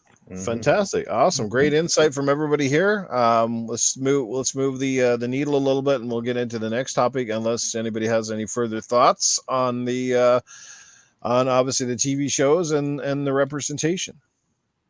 Nope. Well, good. Moving the needle. All right, let's move it right along. Let's give a shout out to the chat guys tonight who are absolutely dynamite, killing it over there tonight with so many great people here. A lot of familiar faces. Good to see Talos Ray, Risk It for the Biscuit. What is happening? Ninja is in here. I'm pretty sure it's not the Ninja from Twitch, but Ninja all the same. We've got Spider-Man 356 who swings by just about every single week. Spider-Man, you're awesome. Mr. Bushido hanging out with us as well. We got Toolman 55, some Vader Gaming hanging out with us tonight. Spooky Sprocket is in the house. What's going on, brother Spooky? Tony Grasso, John 907. Man, we got a great crew here. Juno's 23 hanging out with us as well. And the list goes on, guys. Draven Arrow, what's happening, brother? Good to see you. Casket Repair in the house. The Elite, what's going on? What just happened? When you say those names, you're just like, what? We got Papa Woody's here. We had Kylo Milo in the house. So, yeah, lots of great Depka. Yeah, a lot of good people. Clement O'Berry in the house here tonight. What's going on, Clement? Good to see you, brother. And let's move right along. So let's talk about cheating. This goes back sort of to our initial topic when we got on Call of Duty Modern Warfare. Let's talk about cheating in gaming. It's obviously with a lot of videos and stuff, it's becoming ever so apparent, and it doesn't seem to be going away, which kind of, brings up a lot of conversations. For years, Xbox guys have wanted crossplay and vice versa, and then PlayStation guys wanted crossplay. And I think crossplay is healthy and great for gaming on an overall thing, but there is definitely a massive disconnect between PC versus the console guys. As console is pretty much, you know, it's a set-top box. It is what it is. The software is kind of more self-contained, whereas on PC there seems to be a lot of hacks and ways around cheating and beating the games. And we see that on videos. Call it, you know, Activision always keeps saying that they got all this advanced cheating technology, but yet here we are, a beta that's only several days old, and people have already found their way to mitigate and navigate that. You know, and I watch the kill cams. Like Salty says, nothing's more frustrating. It's great when you get beat by a straight up player that's better than you, but a lot of times you watch the kill cams and you go, is this guy really better, or does he just have shit on me that I don't have? Like, I've always noticed some of my kill cams when I'm getting killed, the dude literally looks like he's moving at 3 or 4 times the speed of my character. Like, it's like he's flying around the map like some kind of freaking vampire with a gun. As he did it, and he jumps over here and he's gone around a corner, and like, holy shit, man! Like, is there something off? Am I missing something? What is the deal? How do you guys feel about it? How can it be navigated? And overall, what do you think of the crossplay? I think I'll just say it needs to be optional and never mandatory. You got to get rid of that shit. If I can avoid PC player, I don't mind playing against the PlayStation guys if I'm on Xbox and vice versa. But I don't want to play against the PC guys. They can go suck an ass. Because I know there's lots of good, honest PC players, but I'm sorry, it's hard to trust anyone, because, you know, a lot of them, especially the high rollers, people with high ranks, a lot of them are not getting them legitimately. So how do you guys feel about that? You can go first. Okay. All right, cool. Well, you know, this is the thing. I think this thing could have totally been alleviated had they just shown, like, when you're playing, when they start the match with a little icon of some kind to let you know whether you're playing against a PC player, a console player, or, you know, what you're playing against, and then you can make the decision. Because, to be honest with you, some people actually like playing against the cheats, because if it's not a ranked match, because they want to know what cheats are out there, right? My kid is one of them. Like, he'll go out, he'll play against other PC players, and he'll have them cheat all over, and then he'll go Google or try to figure out where those cheats came from, right? So there is an avenue for that. But at the same time, as I said, like, yeah, they need to do something about it, because it does rob the fun away. Because, like, okay, for somebody like me, it doesn't make a difference, because, hey, even somebody playing with an Atari 2600 joystick attached to their Xbox can probably beat me because of my age and everything, right? But when it comes to, like, people who really are playing this on a dedicated situation, or like doing esports or everything, so cheating, yeah, would be a big issue. So I do think they should keep crossplay, but they need to do something where, like, if it is a PC player, I don't know if they can stop the cheating, at least indicate what you're playing with. So who you're playing against. Is he somebody on console, somebody on PC, somebody on PlayStation?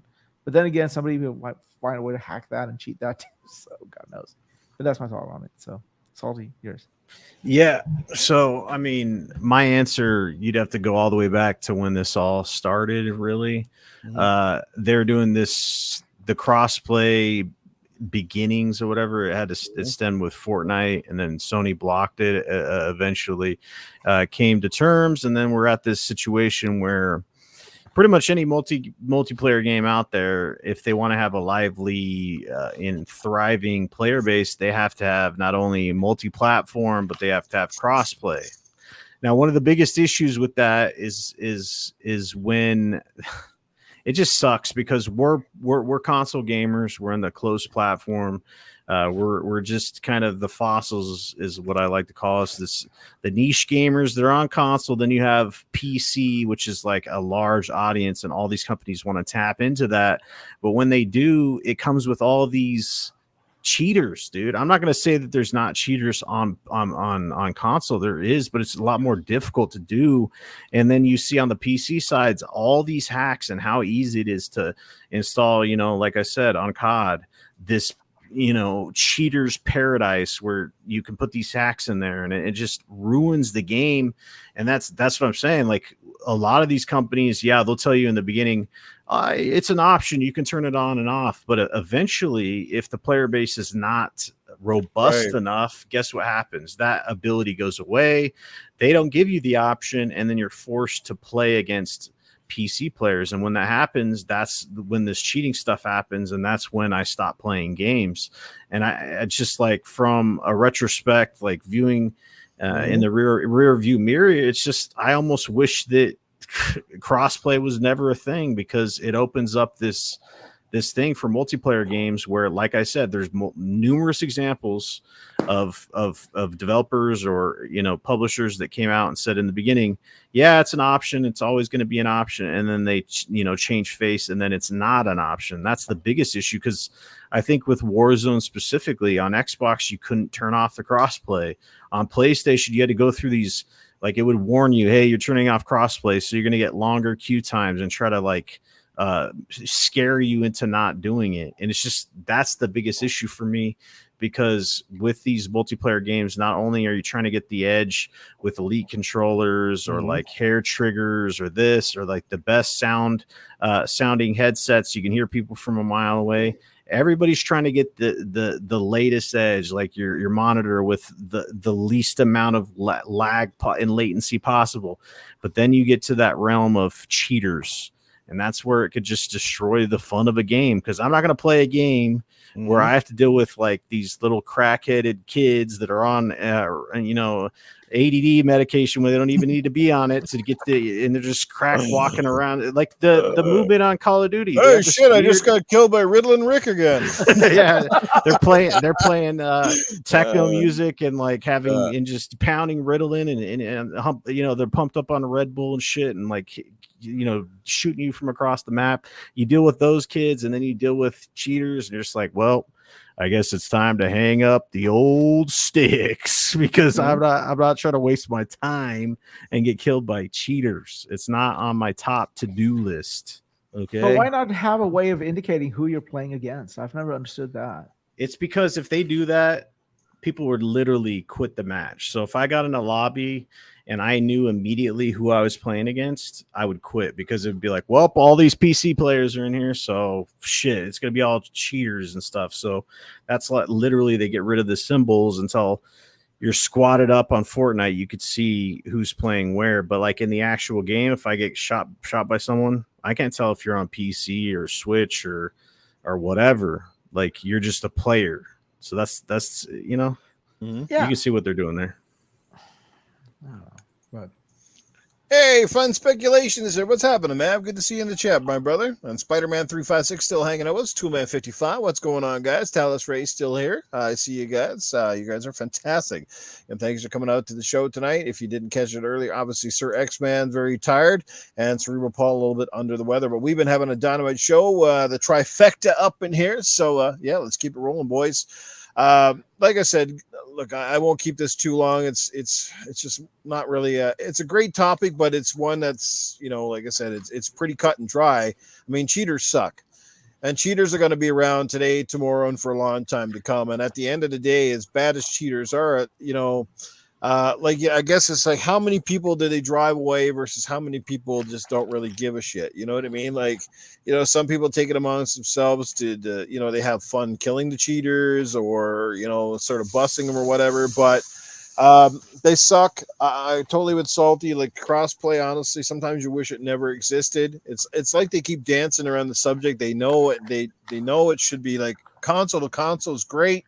But it's like they keep dancing around that, and like Salty was saying, that they maintain the PC aspect because it keeps the player bases up, because PC is still the largest platform worldwide, and they always want to make sure that PC players have a reason to play. And for some of those guys, of course, it's, hey, let's feast on the console peasants.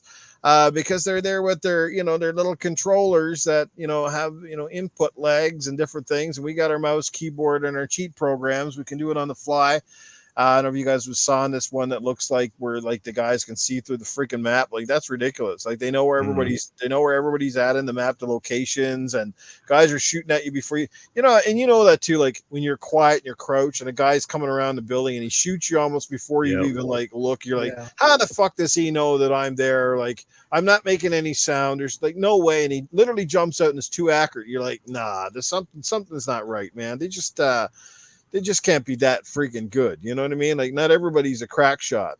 Because it's really funny. Like, I know I'm not the best Call of Duty player, never was, but it's awfully funny that I really suck at it now in today's generation. Like I said, after the 360 games, and it was getting bad then, but after the 360 iterations of the Call of Duty franchise, I noticed like like I basically really dropped off. It's like, yeah, I mean, some of it is there's a lot of players that play games at Call of Duty religiously, and you look at some of their ranks, and some people earn them honestly. Obviously, there's a lot of people that earn them honestly because they just play.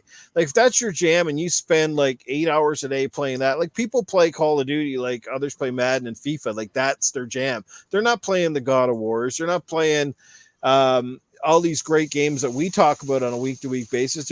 That's their jam. They're fucking playing Call of Duty. They're in the MLGs. They got clans. They know the maps like the back of their hand. They can tell you where to, and right off the bat, you hear some guys talking sometimes, and it's like, okay, this guy plays way too much of this shit because he knows every single angle on stuff. And oh man, it just goes on and on and on. But the thing is like, and that's the fear is you can lose new players to a franchise, and you can also drive away people that built the franchise because there are longtime players that have now walked away and spend very little on your product. And that's where it comes in, right? It's all about spending money. And is anyone here on this panel enticed to spend more money on DLC or content when we just can't even stand to be around the game for more than 20 minutes? Honestly, and Salty, you probably would agree. Some of the best times in Call of Duty we've probably had in the last 2 or 3 years is when we had some of the community game night private matches. Mm-hmm. We've had some amazing fun, and that's where I enjoy it. That's why I'd almost buy it, because I never touched that game on an online aspect like against the regular crowds. That's where I love it, and that's part of the reason I would still buy it, because I love playing Call of Duty with your close friends, because that everybody comes in is legit. They're not bullshitting, cheating, and and that's when like my stats are much better when I play against my friends, because we're kind of all on the same level playing field. Most of us play the game, but we're not like kook balls about it. We don't sit there and play 8 hours a day. We just every once in a while we jump in, have a friendly match, and it's great. Well, this whole thing is even self-limiting, right? Like you have all these cheaters playing and stuff like, and so somebody like me, I'm like, well, obviously I'm no good, because number one, it could be because I'm just not good. I'm old. My kids are a little bit faster, and it could be cheaters. So somebody like me going online, it sort of discourages me to even pick up and play this thing.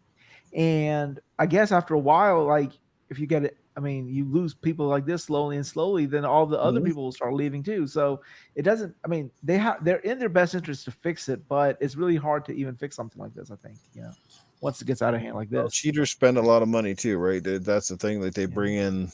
There's other ways. It's not like there's always a positive to certain things, but man, it's discouraging. Got Risket for the Brisket dropping a $2.99 in the super chat. What's going on, Risket? And he says, don't ban them, put them all in the cheater lobbies. That'd be kind of cool. Just this big old lobby with a big X over it. All the cheaters come to play. Can you imagine the swearing and stuff in there? Oh my God, it'd be hilarious. Yeah, I'd like to see those cheaters go to an MLG circuit and see how long they last, eh? Sitting on a stage in front of people where they can't use a program. Let's see how legit your skill. And that's what I never got. It's like, how can you sit there and comfortably brag about killing and having this kill death ratio that you essentially did not earn legitimately? I would get no satisfaction in that whatsoever, but whatever floats your boat, if it's that important to have this high prestige and your purple fucking pink ass weapons that you get at a certain tier, then by all means, man. But I just don't get it. Oh. Yo, Chase Jones in the house. What's going on, brother Chase? Good to see you, man. Good to see you. It is let's see, we're closing in on the end of the show here. We got a few more things to get into, but not a lot. Did I have anything else I wanted to talk about here? Let's see here. We talked about the cheating. Any further thoughts on the cheating, guys? Are we all good there? No, we're good. Yeah, well, I did have one more, and we won't go into it too far. Actually, let's I'm going to skip about the indie stuff, but I will say that there's been a lot of great indies. Sully, I was looking at your timeline today. I saw you're playing Kenna, and I just picked up Stray. Absolutely loving Stray, to be quite honest with you. Like, man, is it safe to say that indie games really have come a long way and have closed sort of the gap on what it means to be an indie? Because a lot of these games now are like, if you didn't know any better, you'd almost say like, man, there's major production behind this and big budgets, but in the turns, like I can name off a lot of indies. You got even like it might not be a critically acclaimed, but Bright Memory Infinite, for example, made by a very small group of people. But it looks like a next gen kind of game. It looks phenomenal. Like Sakena, Stray, What else has been coming out here recently? You were just playing that one, and I just Sifu. tried it last night. Yeah. Sifu, that hell, was it Metal Hellbringer, Hell Slayer, Metal Hellsinger. Hellsinger? You know, I just started playing that last night, and that's pretty cool. Like, there's a lot, and it just sometimes it makes you wonder. You go, man, I can't believe this game was made by like 2-3 people or less than 20 in general. Would you say it's safe to say that indies are really starting to blur those lines? Yeah, man. Honestly, looking back at some of my like favorite experiences in gaming, I think that a lot of those go to indie titles, like you were saying. Like you could list them off. Cuphead was an indie, technically. Hades, Dead Cell. Dead Cell is one of my favorite games of all time. Some of the indie games that kind of like popped popularity wise, like Valheim and some of these other ones, and you look at it, Limbo or any of these just experiences that you're not, because a lot of times with these big AAA games that come out or big blockbuster games, they're going to follow certain rules because they spend so much money making the game. And a lot of times with these indie games, they can take a lot of risks that these other bigger companies aren't willing to do anymore.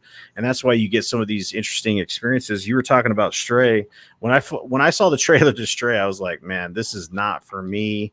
But then I saw more of it, and then it went into PS Plus, and I tried it out, and it's actually the world they created in that game it's insane. Like the robots and the way that game's set up, and you're playing as a cat. Like, who would have thought that would have been a thing that you're going to be doing in video games, is playing as a cat? But it works in that game, and that's just just one of the examples of the unique experiences you can have. I mean, the list goes on, and just the stuff that I'm talking about, like Metal Hellsinger. That game is fucking awesome. That's in Game Pass. I played it on the PlayStation 5. That game I love that game from start to finish. Just played it and beat it. Loved the experience that I had with it. And a lot of times I'm seeing, like I said, I have better experiences with some of these indie games. Sifu. That's not for everybody, but that's one of my favorite experiences when it comes to just like a hand-to-hand combat like type of game. I played, beat that, and platinum that game as well. It's just those games that come out that are indies. Death's Door, I don't know if you've played that. That's a fucking awesome game. And let's not forget It Takes Two, one game of the year last year. It Takes Two. It's an indie. It was published by a big publisher, but it is an indie game. And Tunic is indie as well. So Tunic was phenomenal. Yeah. Another great game. Game Pass is filled with great indie titles, dude. Like, there's so many good games in there. Like I said, I think Hades is in there. I don't know. You could just list them off. It's just crazy. Celeste was nominated for Game of the Year. I didn't really get into that game, but don't forget Super Meat Boy. Super Meat Boy. Yep. That's one of them. You see the one that David Jaffe put out today, and I was actually, it's funny, I was actually looking at this game last night thinking maybe I should download this. It looks like a new age Doom with pixelized first. Oh, dude, I'm gonna try that. Called Proteus, and he said it's friggin' awesome. So I'm really stoked. Watching the video that he shared back here, I'm like, yeah, I'm gonna have to try that game. It looks really cool. And I just can't believe it. But with saying that, you know, like I said, there are some amazing indies that are stretching that boundary. A lot of times we're playing these games going, really, this game was made by 2 or 3 people. But with saying that, the biggest problem I have with indies overall is just there's now such a glut and flood of them. And God knows especially if you own a Nintendo Switch. Oh, God, Salty. Yeah. You go on the Switch, look through the store, and get mesmerized. It's like shovelware. What is this? It's 5,000 games on here, and most of them you're like, yeah, they're on sale for $1.50, and you're like, yeah, fucking rights are $1.50 because that's generous. It's like, what are these games? I mean, when they're even selling you a thing that called calculator. Like, who the fuck would spend $1 to buy a calculator in a game? Is that your idea of fun? Pressing buttons on the calculator. They rip off other games and then throw them on there like shovelware and shit. Yeah, like Nintendo has a bunch of those. It's insane. Didn't Nintendo used to have a seal of quality? Where did that go? Is it literally a seal in the sea? And he goes, you know, put it on there. Is that good? Yeah, that's your seal of quality. Oh my God, man. Oh, It's a cool game. New if I played it. What, the calculator one? Is that what you're referring to? No, I actually bought the calculator app because, like, I'm gone most of the day, so I take my Switch with me. So I have to do a lot of grading and everything like that. So I have to use a calculator off of my Switch. What the hell happened to your mic? It sounds like you're underneath a blanket. Are you like playing Stray right now? Literally playing with your pussy? Is that what's going on? You're just saying that because I can't respond. Hold on. I'll be out. Yeah, you're muffled, man. It's like all of a sudden, like you're underneath a big quilt in your bed. Shove the mic up his bum. Oh shit! Can you hear me now? Yeah, there's probably an indie game for that, like on the mic. It's just a microphone or some bullshit, So we got Risk It for the Biscuit. Let's take another super chat. He's coming in with $2.99. Says, why doesn't Deathloop have SSR 2.0 on Xbox? I don't know. It's a great question. We don't know why. Who knows? I guess it's speaking of Deathloop, I didn't think I was going to like that game, and I actually really like it. So I've been playing it through PlayStation Plus, and I really do think the DualSense does take it up a notch because I tried it on Game Pass as well. Like especially when your gun jams and shit, and like I love the DualSense, but that game in general I think is pretty good. And I'm not normally into that type of game. Like I didn't like that studio's other games. It was called was it Prey, one of them? I don't know. I'm not usually into their games, but I like Deathloop. One of my favorite indies in the last 10 years, and I haven't played the sequel yet, which I got to get on that, was Little Nightmares. Oh, that's a good game. Joy the living shit. I don't know what it was about this game. It wasn't like overly complex in most ways, but it was just sort of the atmosphere, how well it was done. Just creepy, weird characters, and sort of this a little bit of action stealth aesthetic. And that game was just crazy. And I got to go play the second game. Yeah, isn't it Arcane that did Deathloop? Arcane Studios, I think. They made Deathloop, Prey, Dishonored. So all those games. I didn't get into Prey or Dishonored. I tried them, but like with Deathloop, if you're gonna give that a try, you haven't played it, and you pick it up in Game Pass, play that game for a solid couple hours because it gets better. It gets better. Trust me. Like the more you get into that game, you don't have to do it all stealth. I don't do it stealth. Fuck it. I go in there, guns blazing, and like having people invade your game, like Dark Souls is cool. I like it. I'm too impatient for stealth too. A lot of times it just drives me bonkers. Mm-hmm. I think that was the hardest thing I found with Death Stranding. I'm like trying to get in place, and I got the big fucking thing on my back, and you're just like, I know I kind of got to be quiet, but I'm like, Jesus Christ, like I can't walk any slower, and the shit fucking tipping over and stuff.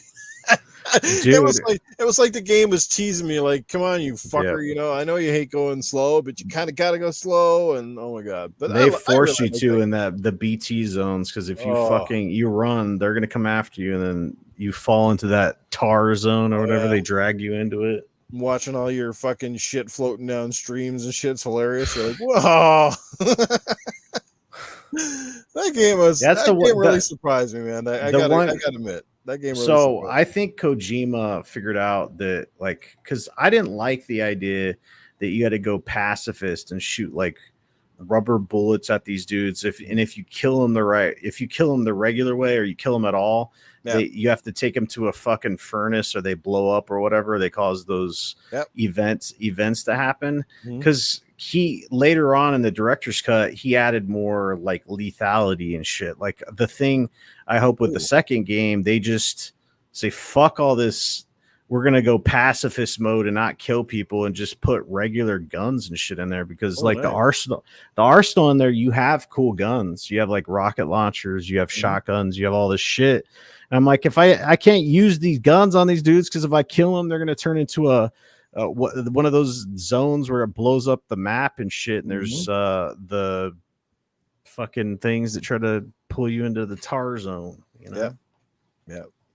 No, it's funny how the game, you know, on a simplistic level seems pretty straightforward, but there's just something about the game that reels you in, and you just it's keep relaxing. wanting to go on, and it's some really good music too. When you get to some of those Yep. like those phases or like those scenes in between, they have this music comes on, Really and the thing that I really enjoyed when I first played it was a little bit barren, and then I think a few months later came back to the game, and there was like all of these really cool stuff that people have left around, and I thought that was pretty wild. Like here's a ladder or here's a rope, and you use that, and there's like left there, and you give a little thumbs up and shit, and people putting signs out, and some people, you know, being honest, and some people trying to lead you like, hey, this is a safe zone, and it's fucking probably full of BTs and shit, right? And just the exploration, figuring out like where is a good pathway to take, or where's a really shitty way, like because they always give you that, right? Like it was like, yeah, you can kind of take the easy route from a landscape perspective, but then you got to cut through some BT territory, or you kind of do that long arduous up over the mountain, your fucking shit's wiggling all over the place, you're trying to adjust your boots, and and then you're falling down, you're like, okay, so if it ain't the BTs, I'm fucking struggling with the landscape. So it was interesting, you know, like I said, the game took a lot of flack, but not to get on a whole Death Stranding. I just think that what draws me to that game is like new things to do in games, you know, like the balancing and stuff. It seems rudimentary, but like when you're doing it in game, it just feels like a different experience. And then like the multiplayer aspects that you said, like what some people do changes your game. They can build a bridge for you and stuff. I thought I want to see that in other games. So I think it's just trying new shit with games, with, you know, that makes it that stand out per se. Indeed. But anyway, like, you know, get back to original topics. No, indie games, man, you got to applaud them. They're coming a long way. And it's amazing now with the new tools and different things that people have at their disposal, how much like great games that one or two people can essentially make. It's just insane. A lot of talent out there, some very creative people. And that's, I guess, the beauty of indie games is that people that have great game designs aren't afraid to be held back. They kind of get to do what they want on their terms, you know, and it goes from there. But you know, when you become part of a big studio, and I think this is where a lot of people find trouble is, you know, the first couple of years, I'm sure as a game developer, you're like, oh, this is fantastic. But then when you got to start making the same thing over and over again, and you're kind of forced to just throw creativity out the window for the sake of just showing up at a job and doing your 9 to 5 or whatever you're doing, and just, you know, pounding out audio or pounding out graphics or code, you must be like, God, this is kind of unfulfilling, you know, like, you know, best musicians want to put their mark on their music. Best movie people, they try to be involved in all aspects and try to find new creative boundaries. And gaming, I'm sure for some of them can be very stagnant, you know, which is sometimes why guys like Kojima or some of these guys, they do sort of break away from the norm and get away from the big studio aspect, because they kind of can take those risks with weird ideas like Death Stranding. And yeah, it's a big gamble, could be very successful or could flop. But like I said, at the end of the day, they feel better about the product they're putting out because it's their personal stamp, not some bunch of suits going, yeah, it's got to be this and it's got to be that. And you got to have A, B, and C, open world, level up system, all this kind of crap. You know, something I love when you play a game like Stray, for example, there's no leveling. There's no complex multi menus. There's not even really a HUD. There's nothing in the game other than you playing, enjoying this sort of like little story, being a cat, which is really hasn't been done in a whole lot of games, certainly on this level. And it's sort of like almost like believable and great graphics. Again, another stellar, great little gem of a game that people should play if you get a chance to. I think you'll really like it. So, yeah, I need to go back and finish Stray, and then I'm gonna be platinuming Kana. I did that with Seafood just to get with Kana. If you guys have played it, it is pretty difficult. I'm not gonna lie. Like, I'm a Souls fan, and I like the combat, but they're like the pairing system's not the best. And you could, you know, Ember Lab is their first game, which is fucking crazy. it is with how good it is from that perspective. But they have you for the platinum, you need to beat it on master difficulty, and that shit is no joke. Like, so I tried it before they implemented this update with New Game Plus, and you have to start over at the beginning of the game with no upgrades, no health upgrades, all the shit you earned in the game, and then you try to play it on Master. I was like, nah, I'm not doing that. So they announced New Game Plus. You get to keep all your stuff. So I went back and played that today, and it's doable now. Because before I was like, fuck this. I'm not doing it. It was not fair, is what I would say. Like, because with Dark Souls, I played and beat, all the Soulsborne stuff, and it's difficult, but I can't say that I'd go out there and say this is impossible to do. But like with that New Game Plus for Kana, like that shit was being difficult just to be difficult, and I'm not down with that, so try it out. Yeah, it is. I agree with you, and I'm not even playing on. I like for me, I play every game on the standard default difficulty, whatever that might be, and I go from there. And if I feel it's too easy, sometimes like it's like walk in the park. Sometimes I'll crank it up a little bit, but if I'm just getting slaughtered and backtracking and playing bosses for 20-30 minutes on end, I'm usually like, yeah, enough of this crap.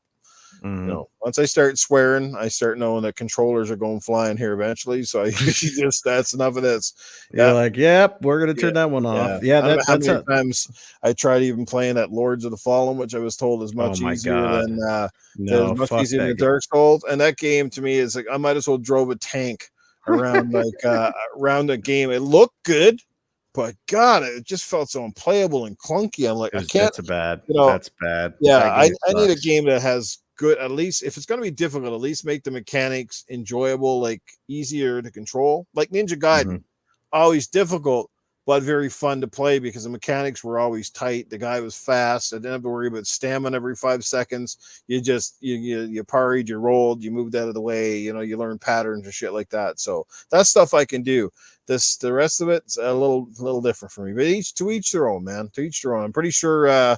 What do you call it? It's probably going to, I think Elden Ring is still probably going to take Game of the Year for some weird reason, even though I suspect God of War will be in the conversation, but something overall tells me, but that's a conversation for another day. They're both amazing games in their own right, I'm sure.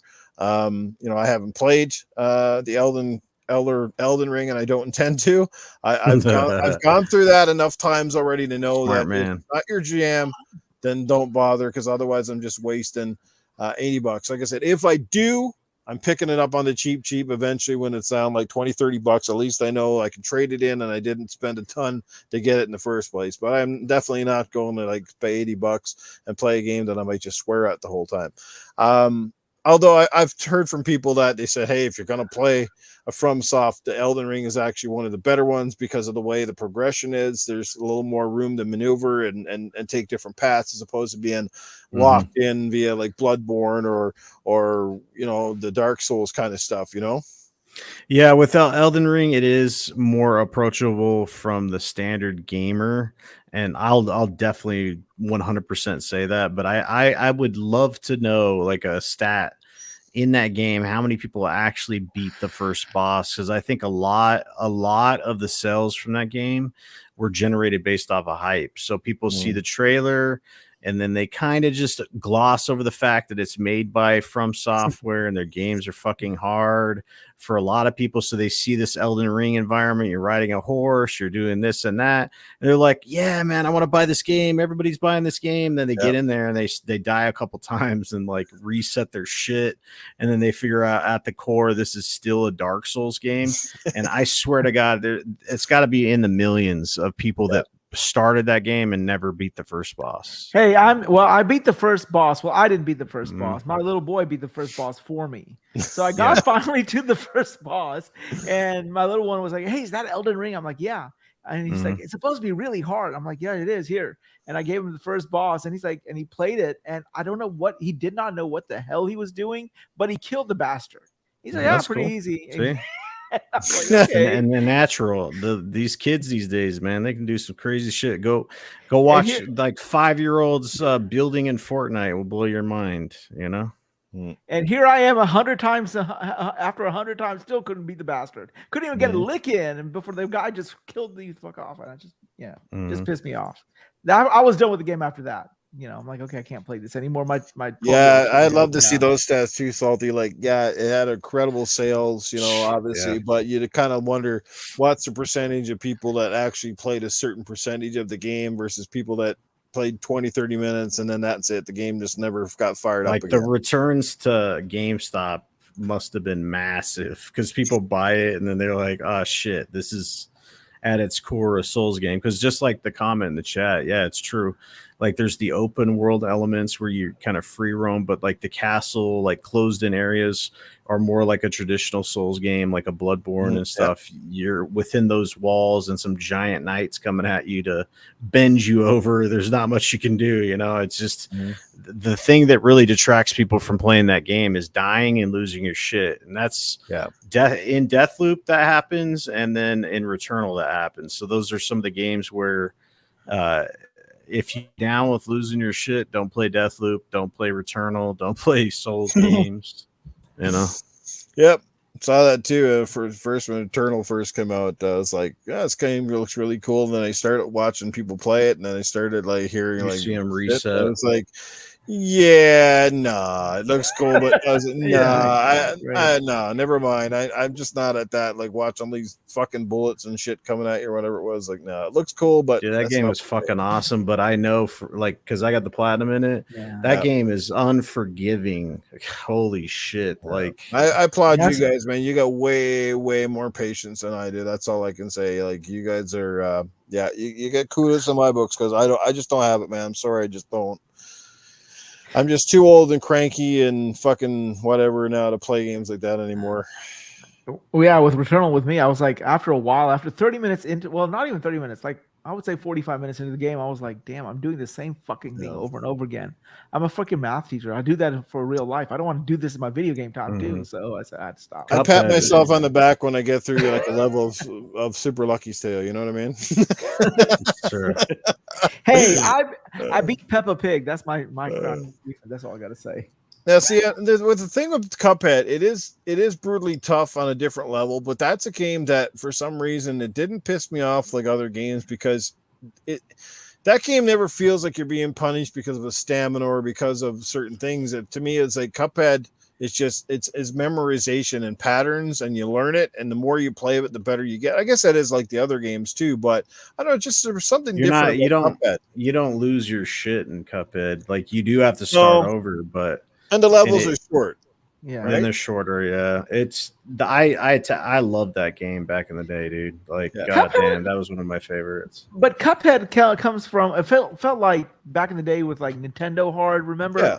Like with the whole Ninja yeah, Gaiden they don't on the give you Nintendo checkpoints consoles. or anything. Yeah, exactly. So you felt like I felt like at home. I'm like, well, this is what I grew up with, right? Yeah. But all this new stuff, like, oh my god, I can't do it. I'm just like. But the thing that nailed it for Cuphead was like the action and like the actual controls were like fucking dead on. You know what I mean?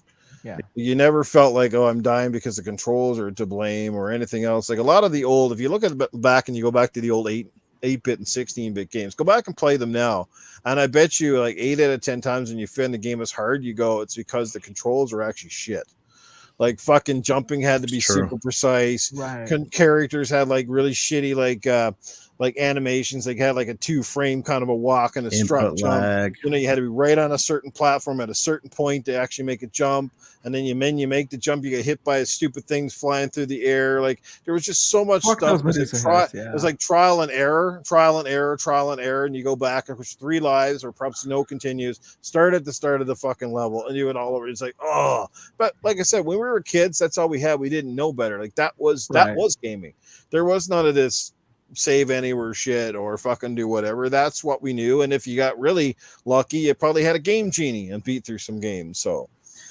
Well, I know we lost our shit when there was those passcodes that you can put in, right? Like we would go around the schoolyards just exchanging passcodes, each other's passcodes, so we can go in further and further into the game, you know? How many of you guys ever went to fucking school, told your parents don't turn the TV off, you had your console still running, you just left it?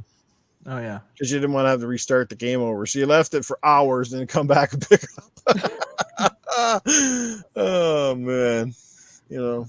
Crazy. Well, people don't know the struggle back in the day where you had to just leave your console on because you couldn't say there weren't saves or anything. So you'd leave your console on for like days to keep your checkpoints, you know? So that's what we old heads had to deal with that back in the day. Now it's like, I forgot what game it was. What game did I have to manually fucking save? It just annoyed me. I'm like, this is a modern game and I have to come in here and manually save this shit or it won't save because it's like you're so used to just cloud saves or doing it for you. And then I forgot what game it was, but I had to go in and manually save it. I was just like, dude, we're in 2022. All right. And I have to manually look at save old a school game. racing games, no rewind features and shit. You'd make basically one or two mistakes in a lap, and that your race was done. You had to flawlessly figure out your way around the tracks. You know, like I remember some of those old games. Crazy. My son turned 16. He wanted a car. I said, if you can beat Pitfall on the 2600, you can have the car. And did he try? Oh, he tried several times. He's like, after a while, it was kind of fun. Oh, you're cruel, Wize. You're cruel. Subject you to video game torture, son. Oh, shit, man. Toolman's 47. How old are some of you? Well, I am 46. Wize, I think you got me beat by a couple of years, right? By 1 year, 47. 47. There you go. Salty's a little bit younger than us, but I'm still 38. 38. Yeah, get your baby. The baby. No grays in his beard yet, right? Shit, I dyed those out. All right, so we keep. So I dyed my beard for the first time. It was like a month ago. So. Hey, as long as you can grow fresh pubic hair, you're good. Sure. Right. It fucking stops growing. It'd be weird. You got like a bald. You go spot balding down there. Like, yeah, like milk powdered and balding, but with your bush. Yeah, you got to do a fucking comb over at the top of your dick there. Like, what the fuck? They're like, what the fuck? I need some hair. I need some hair transplants. They're like for your head on top of your head. Nope. Hey, it's nice to see the chat in here is like up in the age groups. We got Truth Serum at 51, Tony Grasso, Big 40, Talus Ray 48. Speaking of birthdays, shout out to the Mooch. Happy birthday to him. Celebrating some facts, and shout out to you, Mr. Mooch. If you're catching us on the replay or whatever, man, happy birthday to your brother. You're awesome. Stay great. Stay great. All right, we're all old people. Oh, look at Kyle Milo, 26. Oh, get out the diapers for that guy. Oh, wow. Well, happy belated birthday there, Kyle Milo. Turns 26 on the 17th. Nice. 49, Dr. Felcher. What a great name. The mag would just be happy right now. 26. Is he even growing pubic hair? Is he even hit puberty yet, or what? Enjoy those years, the DMs. Yeah, enjoy the years, man. If you're under 30, because trust me, once you creep past 30 fucking 5, I'm telling you, shit just kind of goes downhill. Fuck. Yeah, everything north goes south, and everything south goes north. Basically. Yep. Yeah, you grow horizontally, not vertically. That's for sure. God damn. All right. 41 Jigga J. Yeah, awesome people in this chat tonight, guys. Really good chat. Thank you so much for being here and being awesome. And we're kind of running over time, but I can't leave the show before, of course, we get to a couple of questions for Cletus or Safe House Sam. They are on standby. If you guys have a question, please drop them in the chat or get ready right now. Anybody got a question for Cletus? Or I think somebody had a question earlier for Cletus, but I don't know if I'm going to scroll all the way back to the top of the show here. Anybody? Cletus or Safe House? Are you doing strictly Cletus, or are you going to do both at the same time? Both. Just fire the questions. We got Ryan Galloway, my best buddies in the chat. What's going on, brother? 37 and 8 days. Oh, Ryan, you're still young, bro. Hopefully I get to celebrate your birthday with you this year. We'll see what happens. So yeah, but good to see you in the chat, Ryan. Toolman's asking Cletus how old he is. All right, Cletus, you got a good question. Well, how old am I? Well, how old do you think I is? Let me tell you, I'm so old that my grandmammy, she breastfed Methuselah, okay? So that's how old I am. I'm so old, it ain't dandruff, it's dust, okay? Yes. I'm so old that I can keep my toes warm at night with my ball sack. Okay, that's how old I am. Everything's shaking and bagging, baby. Yeah. All right. Hey, I got a question for Safe House. Yo. Yeah. Hey, Safe House. Why did Dahmer say no to you when you wanted to go to his apartment? Listen, man. Look, when Dahmer heard this voice, okay, when Dahmer got this voice, as soon as he fucking heard that shit, fuck, his dick went limp. He had no fucking interest in this guy over here. He didn't want nothing to do with this cock ass right here, okay? No fucking way. Motherfucker, he just give it up. They give it up because I'm just too legit to quit, baby. Nobody want nothing part of this Safe House here, baby. Yeah. I bet that makes you want to cough doing that voice. Bro, Oh, I tell you, man. that fucking rattles my prostate, that one. Which one's the hardest of the three? Which one's the hardest of the three to keep doing over and over again? Safe House by far, because that voice Yeah. really it comes out of the bottom of your throat. Cletus wow. not so bad. Arnold's pretty easy. I've done that for years, but Safe House is a tough fucker. If I had to do a 15-minute podcast like that, holy shit, I think my shit. voice Oh would be gone. God, dang. Got some more questions? Anyway, come on, chat. You guys are normally full of them over there. Let's go. Come on, drop some. Hey, we got one from Toolman. I knew he'd have something. There you go. Oh, this is a good question. Safe House, did you finish Elden Ring? Well, listen here, Mr. Tool Man, I'll tell you this. I fucking first guy in history that finished Elden Ring backwards. I started from the last boss and went all the way back to the fucking front. Don't even ask me how I do it. You know why? Because I am so fucking intimidating. All the bosses, they ran for the fucking hills. They just let me go on through. That's why it happened. Because they knew that I was going to kick their fucking ass. Their cock asses. They ain't no match for me. I take no for an answer. I do not surrender. I am the be-all, end-all, massive balls. That's what I do, baby. I come up in them games. Yeah, they fucking running for the hills. Super Mario, he gonna be the first motherfucker to retire when I'm done with him. Let me tell you, he don't nothing to do with this guy.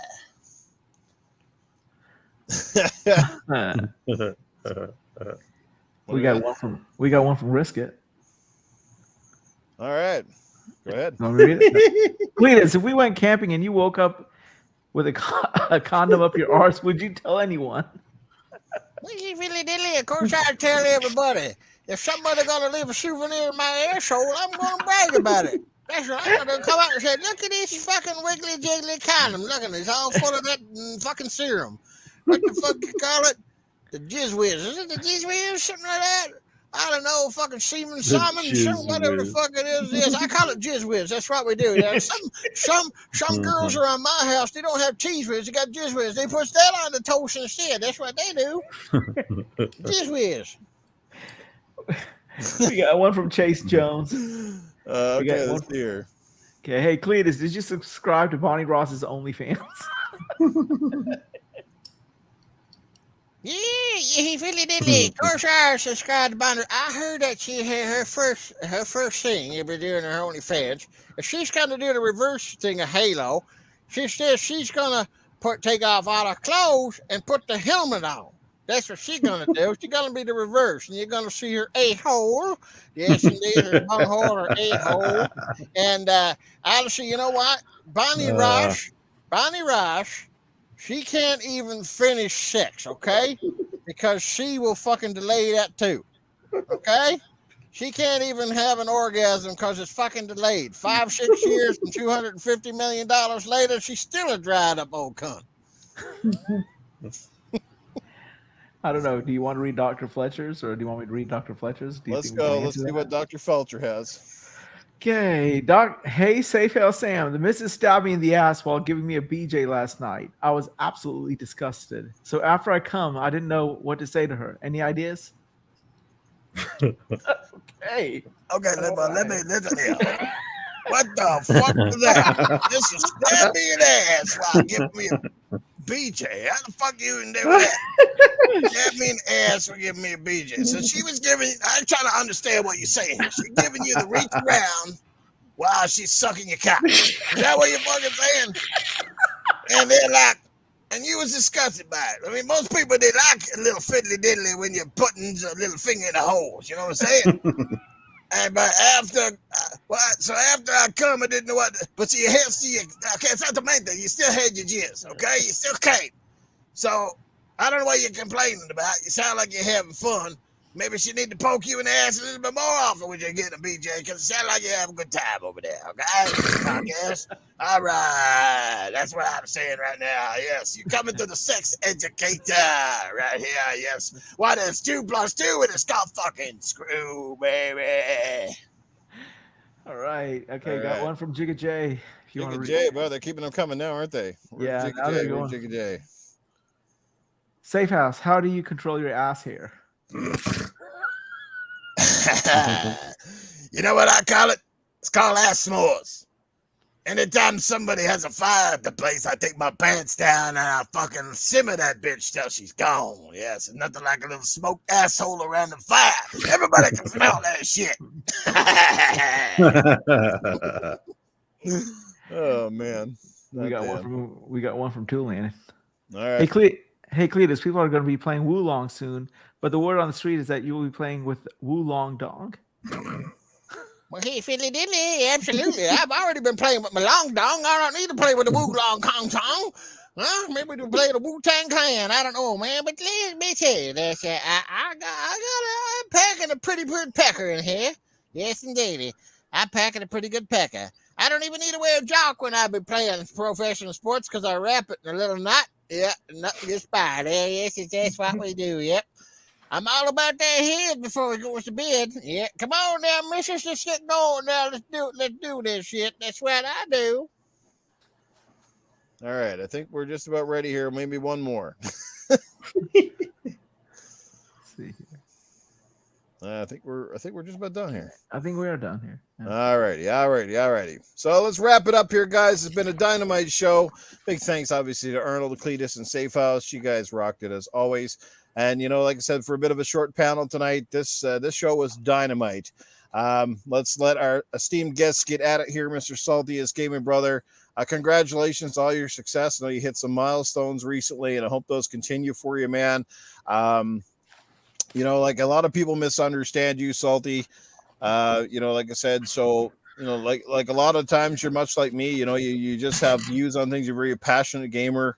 Sometimes you tell it the way it is, or at least the way that you see it from your perspective. And it's like me sometimes. You saw how much hate I took after being on your show last week, just because people don't like it when I, not necessarily talking bad about a product, but you just, it's not what they want to hear, and it's not what they want to hear from perhaps their YouTubers that they so-called come out and view. But it's called in our opinion.